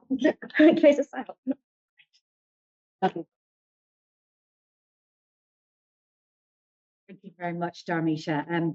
I really do get the lovely job of closing the meeting. Angela, my co-medical director, had the absolute delight of opening the meeting this morning. And she was so excited afterwards. She was messaging us all and saying, the room is full, they're all there. It's absolutely great. And actually, we were so excited as Dharmisha was planning this, about how many of you were signing up, and to have you all in the room here today is really, really special.